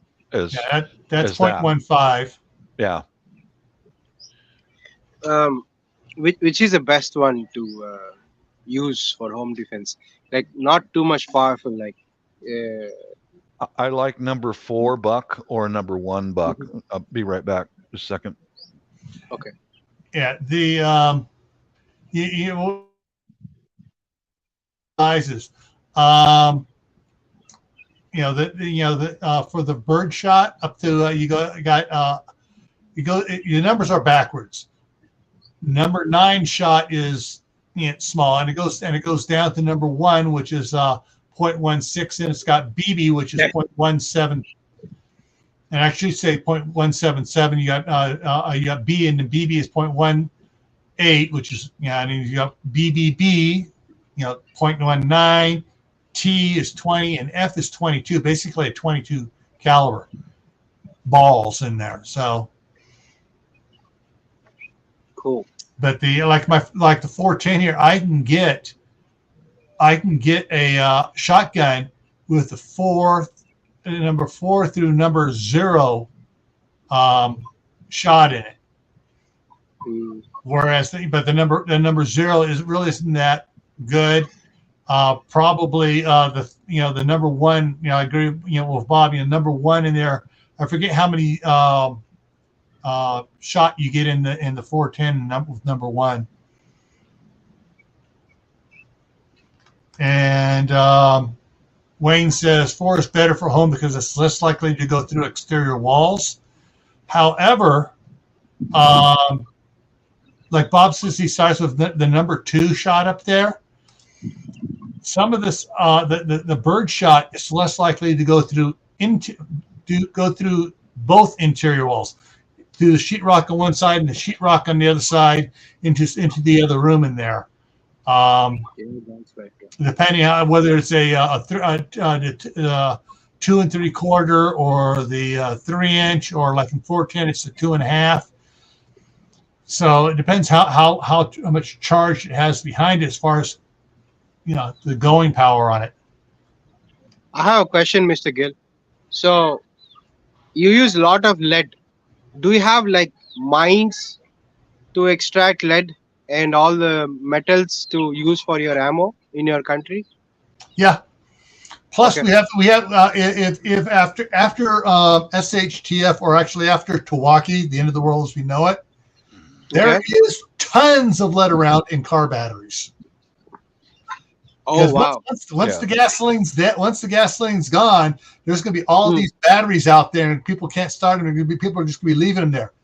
Gather up batteries. You got all that lead in there to melt and make your own ammunition. Mm-hmm. Yeah. I also have seen copper ammo. Doesn't it hurt the barrel inside, because lead is soft, but copper is kind of hardened. Well, all right. Even they have copper coated, because that leaves less fouling inside the rifling on the weapons, whether it's a pistol or a rifle. The grooves and stuff in there, the lead scrapes off a little bit as it tries to get it spinning. So you'll get lead buildup in there. The copper you'll get less buildup. Okay. For shotguns now, one of the thing here in the United States now, they're moving away from lead shot going to stainless steel shot, because they've especially for the bird shot where you're shooting out over lakes and stuff, lakes and rivers and stuff at the ducks and the geese and stuff like that. They don't want the lead dropping into the water, so they've got stainless steel shot for it now. Yeah, lead is poisonous, no? Yeah. Yeah, it is. That's why they don't really sell it too much anymore for birdshot. Yeah. It's steel. It's all steel, so it goes in the water or whatever, and it just decays. Yeah. There is. You can get it in certain states. You still can get lead shot for birds and stuff, but even I mean, here I've seen both lead and stainless steel side by side on the shelf. So okay. So if you let's say that if you use a lead shot for an animal, does it poison the wound of that particular animal, like where it went through? You might get some residue off of it into the meat of the animal, but You can just cut it It's and not. throw it It's in, not right? going to poison all the meat because, hey, it's dead. If you're a good shot, it's dead. Okay. Yeah, I was thinking about it. Yeah, Gail, that's so shocking. And people actually take personal responsibility. What type? Oh, wow. Rifling grooves, short circuited or whatever. Personal. Personal. Yeah. What about stainless steel? Does it hurt the grooves inside the rifle? Rifling and shotgun, the rifling and shotgun really isn't that. I read smooth. Yeah, it's That's It's not that smooth. rifle. Yeah, it's my shotguns are pretty smooth. much, yeah, pretty. Mine has just. I mean, that's like it's like a. Uh, I mean, it's like it's almost like just someone took a thing and just scratched a groove in it, and that's it. Okay. There's just a couple little of those in there, enough to grab like on this slug here. This slug has rifling on it, so it's just enough to kind of grab and help it get it spin. Okay. But Because I watched a documentary, one of your American all right, history, hang on a second. Let me go grab something here. where they used grooved rifles first time, and they call them as widowmakers. Have you heard about them? Grooved rifles, and I think it's a muzzle loader, I guess. Yeah, The rifle was grooved, so they that didn't was miss each that shot. was from a long time ago. A long, Yeah, long very time long time. ago. Long time ago. A couple 100 years ago. But Yeah, yeah, widowmakers. They were named as. mhm. They were so cool. Yeah, Yeah. in It Kansas. used to it used to be military guns back 200 years ago were smooth bore because the soldiers could load them quickly. Yeah. Yeah. And then one thing that was a lot of European immigrants coming here when we were fighting the British a couple 100 years ago. They made rifled barrels, so you can't load it so quickly, but it was Mhm. much more accurate, and that's one thing that Yeah, was you wouldn't miss. really Mm. helped us fighting the British Yeah, the first time. The Kentucky rifle. Oh, yeah, they were rifled. Oh, They Kentucky. had Okay, I'm lands and sorry. I grooves in thought the it was barrel. Kansas. They were very accurate. So Kentucky. our people could pick off a sergeant or an officer Hmm. at a decent distance, a Like kill shot sniping. Yeah. like Yeah. that. Yeah. Mhm. Yeah. Yeah. I was trying to tell. I'm looking at the one box here, trying to see if it says lead free. This one does not say lead free on it. However, this one here specifically says um, lead free. I'm learning American culture. And this one's just steel shot. They also had some that was stainless steel, but that was a bit more expensive. Yeah, stainless is always more expensive. Yeah. You got timed out 6 cents. Yeah, so I think this one here is this one here is lead shot in it. There's nothing on here saying lead free, and everything I have that's lead free says lead free on it. Well, if you got a magnet, click, it'll tell Yeah. you Yeah, instantly. you can open and see. No? You can open it. All right, so this is like this here's number 6 shot, Mhm. and this here's number 5 shot, and so that means that it would be. So the number 6 shot is 0.11, and the number 5 is 0.12. Mm. Yeah, that's for birds. Yeah, this is for birds, but hey, tell you, a guy breaks into my house and he gets a face full of it. Yeah. Mhm. There is a Well, bird. I've got that number 2 Bird bird is a shot bird. as the first round out for also for court reasons. Yeah, You know Court. what? Because if you shoot somebody, you're gonna get arrested. You're gonna go downtown. You're gonna be arrested, and you're gonna be sat down and you're gonna go to court. So Really? yes, yeah, that's court is an industry here. We have millions of lawyers who specialize in Make money. ruining your life while they get rich, and that's how it works here. If it would look Safe and sound. better for me if I was using the first round out the barrel as bird shot, it might look better.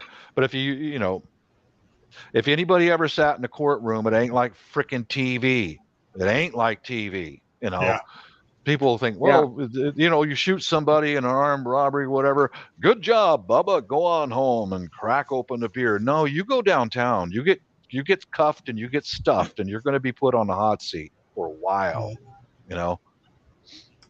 What if we shoot them in their legs or somewhere, like not like lethal shots? I won't do that unless I have. I mean, I can't really say. I shouldn't say it openly, but if I pull the don't say trigger, it. if I pull the trigger,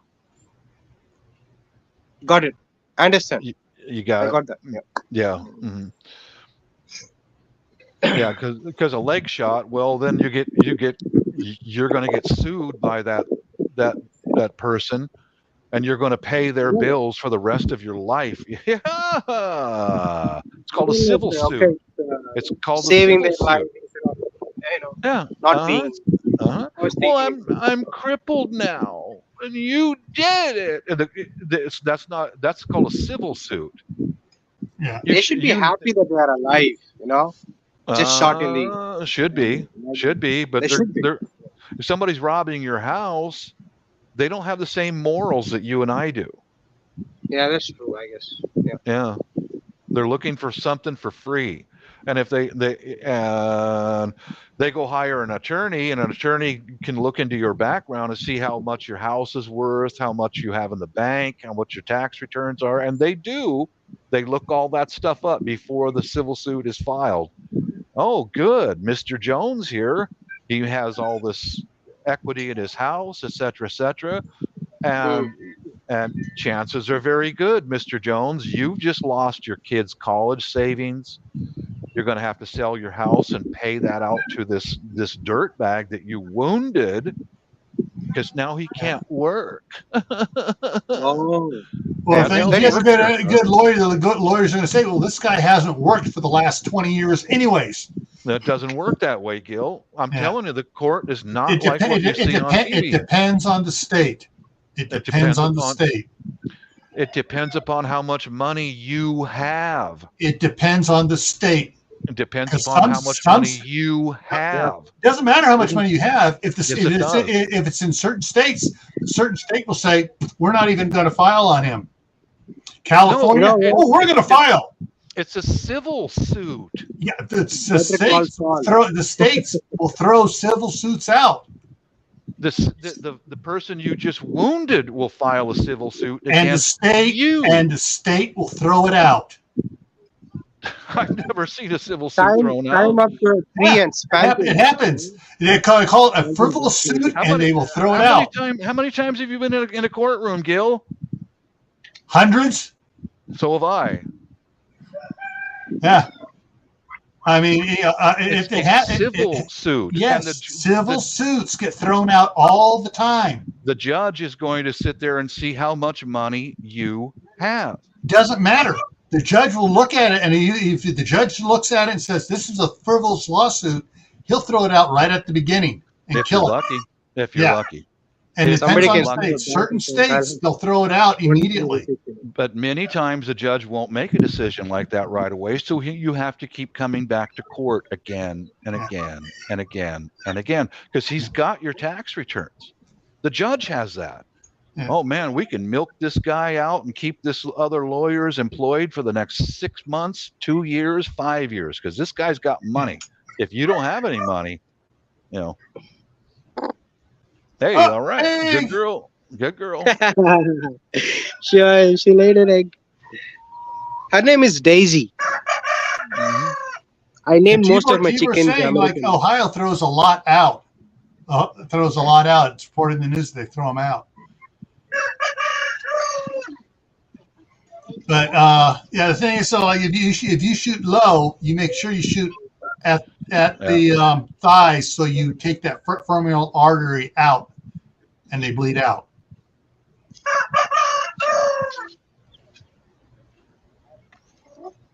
Yeah, I'm in a lefty state.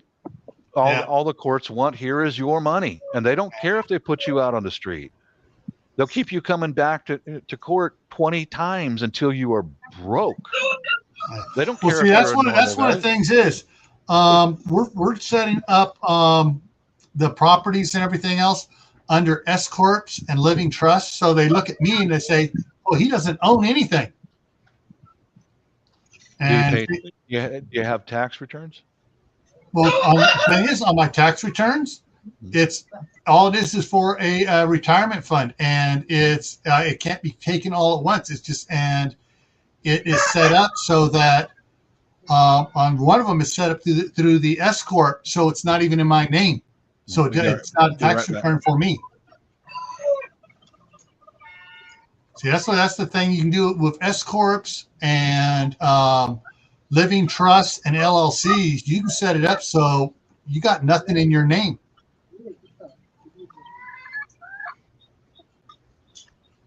And I mean, it's like I was at Rockefeller. Everyone said, "Oh, Rockefeller's so rich," but when you checked it, he owned nothing. Rockefeller did not own anything. He had everything set up in trusts and S corps. He controlled everything, but he owned nothing.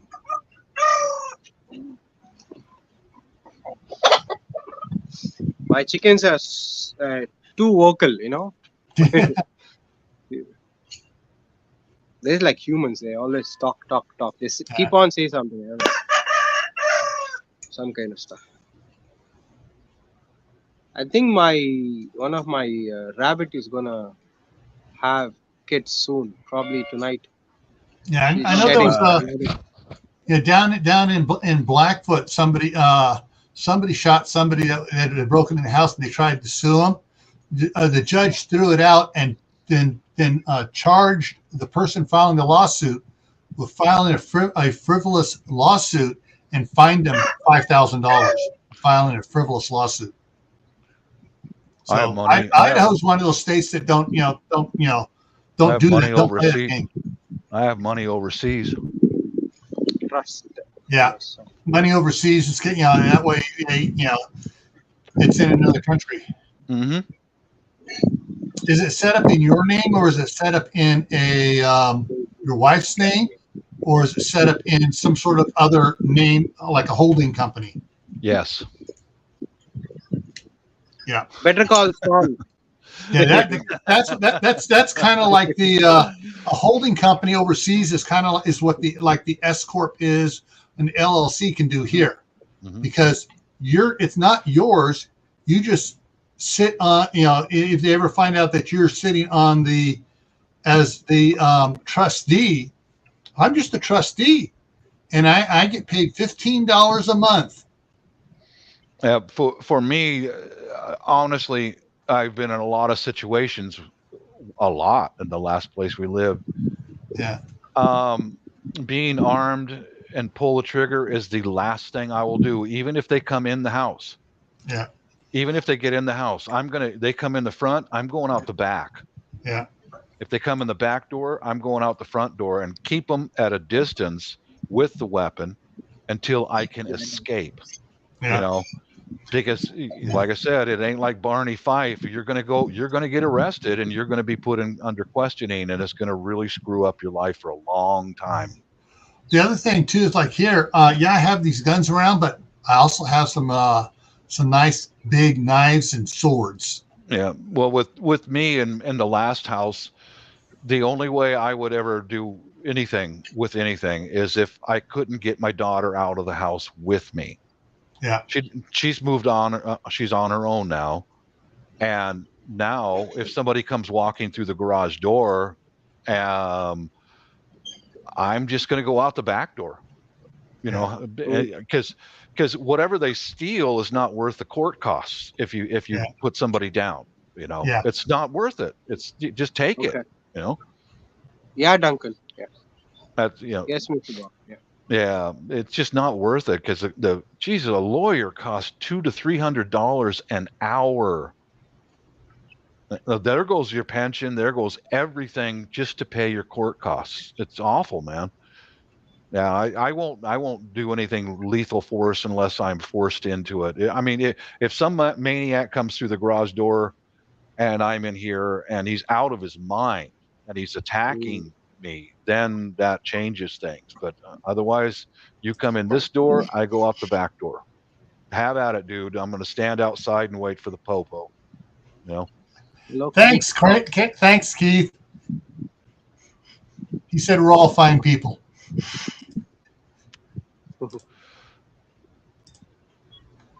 Yeah, Carol's right when she said that the lefty state that I live in, oh man, they will bleed you dry here. They will Yeah. bleed you dry. You know? Yeah, one of the things one of the ads on a video I saw was about a legal aid group that is trying to protect kids and stuff from school districts. And one of the things talking about this, this one school district has a person who's identifying as a female who's on the girls softball team. I mean, on the volleyball team, and but they were changing. You're supposed to change elsewhere, but that person walked into the girls' locker room while the girls were changing, Yeah. and they all freaked out. And when they complained, they told them to shut up. Told the girls to shut up, and one really complained. They expelled her. So they're Yeah. suing. They're suing the high school and the school district over it. Mhm. And then they all said when they got the lawsuit, they rescinded her. It's rescinded the expelling her, and but they're still they're still going forward with the lawsuit to stop them from doing that because they ridiculed all the members of the girls volleyball team, and then basically stopped them from playing because they complained. They couldn't compete with other schools because they complained that this guy walked into the girls' locker room and watched them, even though he was identifying as transgender. See, that's one of the reasons why my daughter didn't attend a university here was because of all that woke stuff. She doesn't want to be part of it. Yeah. Yeah. Oh, it's after midnight here, which means it's after 2 a.m. for Carol and Wayne. Yeah, you're right, Wayne. Even if you win, you lose because all that money and time you spent in a courtroom, etc., you're out. You know, that's. I'm gonna this spring and summer. Usually, the head count of the addicted people increases here. So while I'm out gardening, I'm going to be wearing a revolver, Yeah. just to protect myself because I'm here all by myself during the day. You know. Can you get some dogs? No, I don't want any pets. Yeah. No pets. Okay. Yeah. Bob, Hmm. do you remember that slingshot that Dave at Southern Ohio Prepping was showing that he had hanging on his wall? No. It basically was like the exercise bands. He had several of them on. Once he pulled that sucker back, he says it's like pulling back a 60-pound bow, but it's a slingshot. Yeah. It's just a slingshot.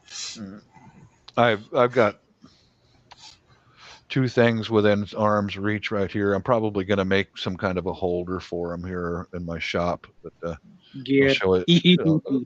Yeah, I'll show you here what I've got within arm's reach. This is less than lethal. Great big. All right. I saw the police use this in the riots in 2020. So I got one of these in every one of our cars, and mine sits right next to me here. Let me just. Like tonight, I would not have reached for my 45, but I am inside of my home, and I did not point it at anybody, but it was in my hand. Yeah. You know. Okay. I'll show you. This is a wrist rock. It uses surgical tubing and stuff. And then they've been adding more tubes to some of these. This one's got like 1, 2, 3, Yeah, this one has like 3 tubes on it, and then they have some of the ones which are. See if it shows one of the ones. See, some of these have bands, so it's a wide thing on it, and some of them have multiple bands, so you can really get stuff. And some of them are cool because they put what's called a whisper biscuit on it, and you can shoot a arrow through a wrist rocket. Yeah. I like this. This will stop you dead in your tracks. I saw police in Portland and in Seattle using this. So I ordered exactly what they use, and it's everybody that got blasted with this stuff. The fight's over. It's a gel. Yeah. It's not an aerosol. It's a gel, and it squirts. You're not going to come out easily. No, and it dyes everything red. Your skin, your clothing red, and you can't see, you can't breathe. They usually will go they have a few seconds of motion, and then they go down to the ground, and they can't see, and they fall down, and it's like, well, if law enforcement uses it, that sounds good. Yeah, if law enforcement uses it, that's good for me. And I got another thing here that's within arm's reach. I'm gonna have to make a holder for these so it's easier. But this right here, So air horn. my air horn, yes. Hey, Bob. Yep. Wayne says, you may want to take shoot a little bit of that on a rag and rub it on on your forehead or something, so you learn how it affects you, so you know what to expect. I saw it so many times in 2020. I remember this one guy, great big guy, huge guy, was running right at the police line, and he's in a frenzy because of the crowd. I'm right here, and he took a face full of that stuff. Hey, Bob, show that can again. Show that can again. Not the air can. The that right there. He took a face full of this stuff. All right, hang on. I'm gonna make you big. Well, I'm gonna make you big here for Keith that was asking. So that's Mace product. Pepper gel. Yeah. That 250-pound guy, running to the police line screaming, I'm right here. One of the officers in Portland, I think it was, blasted him right in the face with that product right there. It stopped him dead in his tracks, and a cop run up behind him, grabbed him by the ponytail, and down on the ground he went, just like that. It stops you from you're finished, man. Let me show you something which is gross, okay? The hen that I showed you, Daisy, the one that laid an egg, she took a dump, and see the size of the dump. Well said.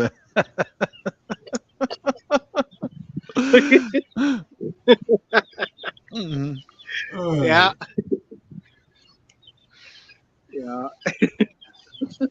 Yeah. There's spray, then there's gel, then there's foam. The gel goes pretty concentrated stream. The foam is very concentrated, but it has a very short range.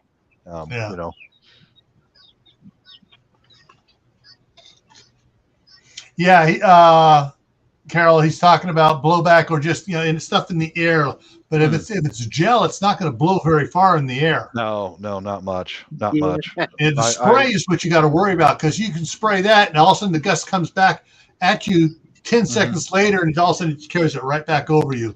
Yeah, that's why I didn't buy the spray. I did my research before I bought that stuff. I did all my research. Yeah. Oh. Yeah.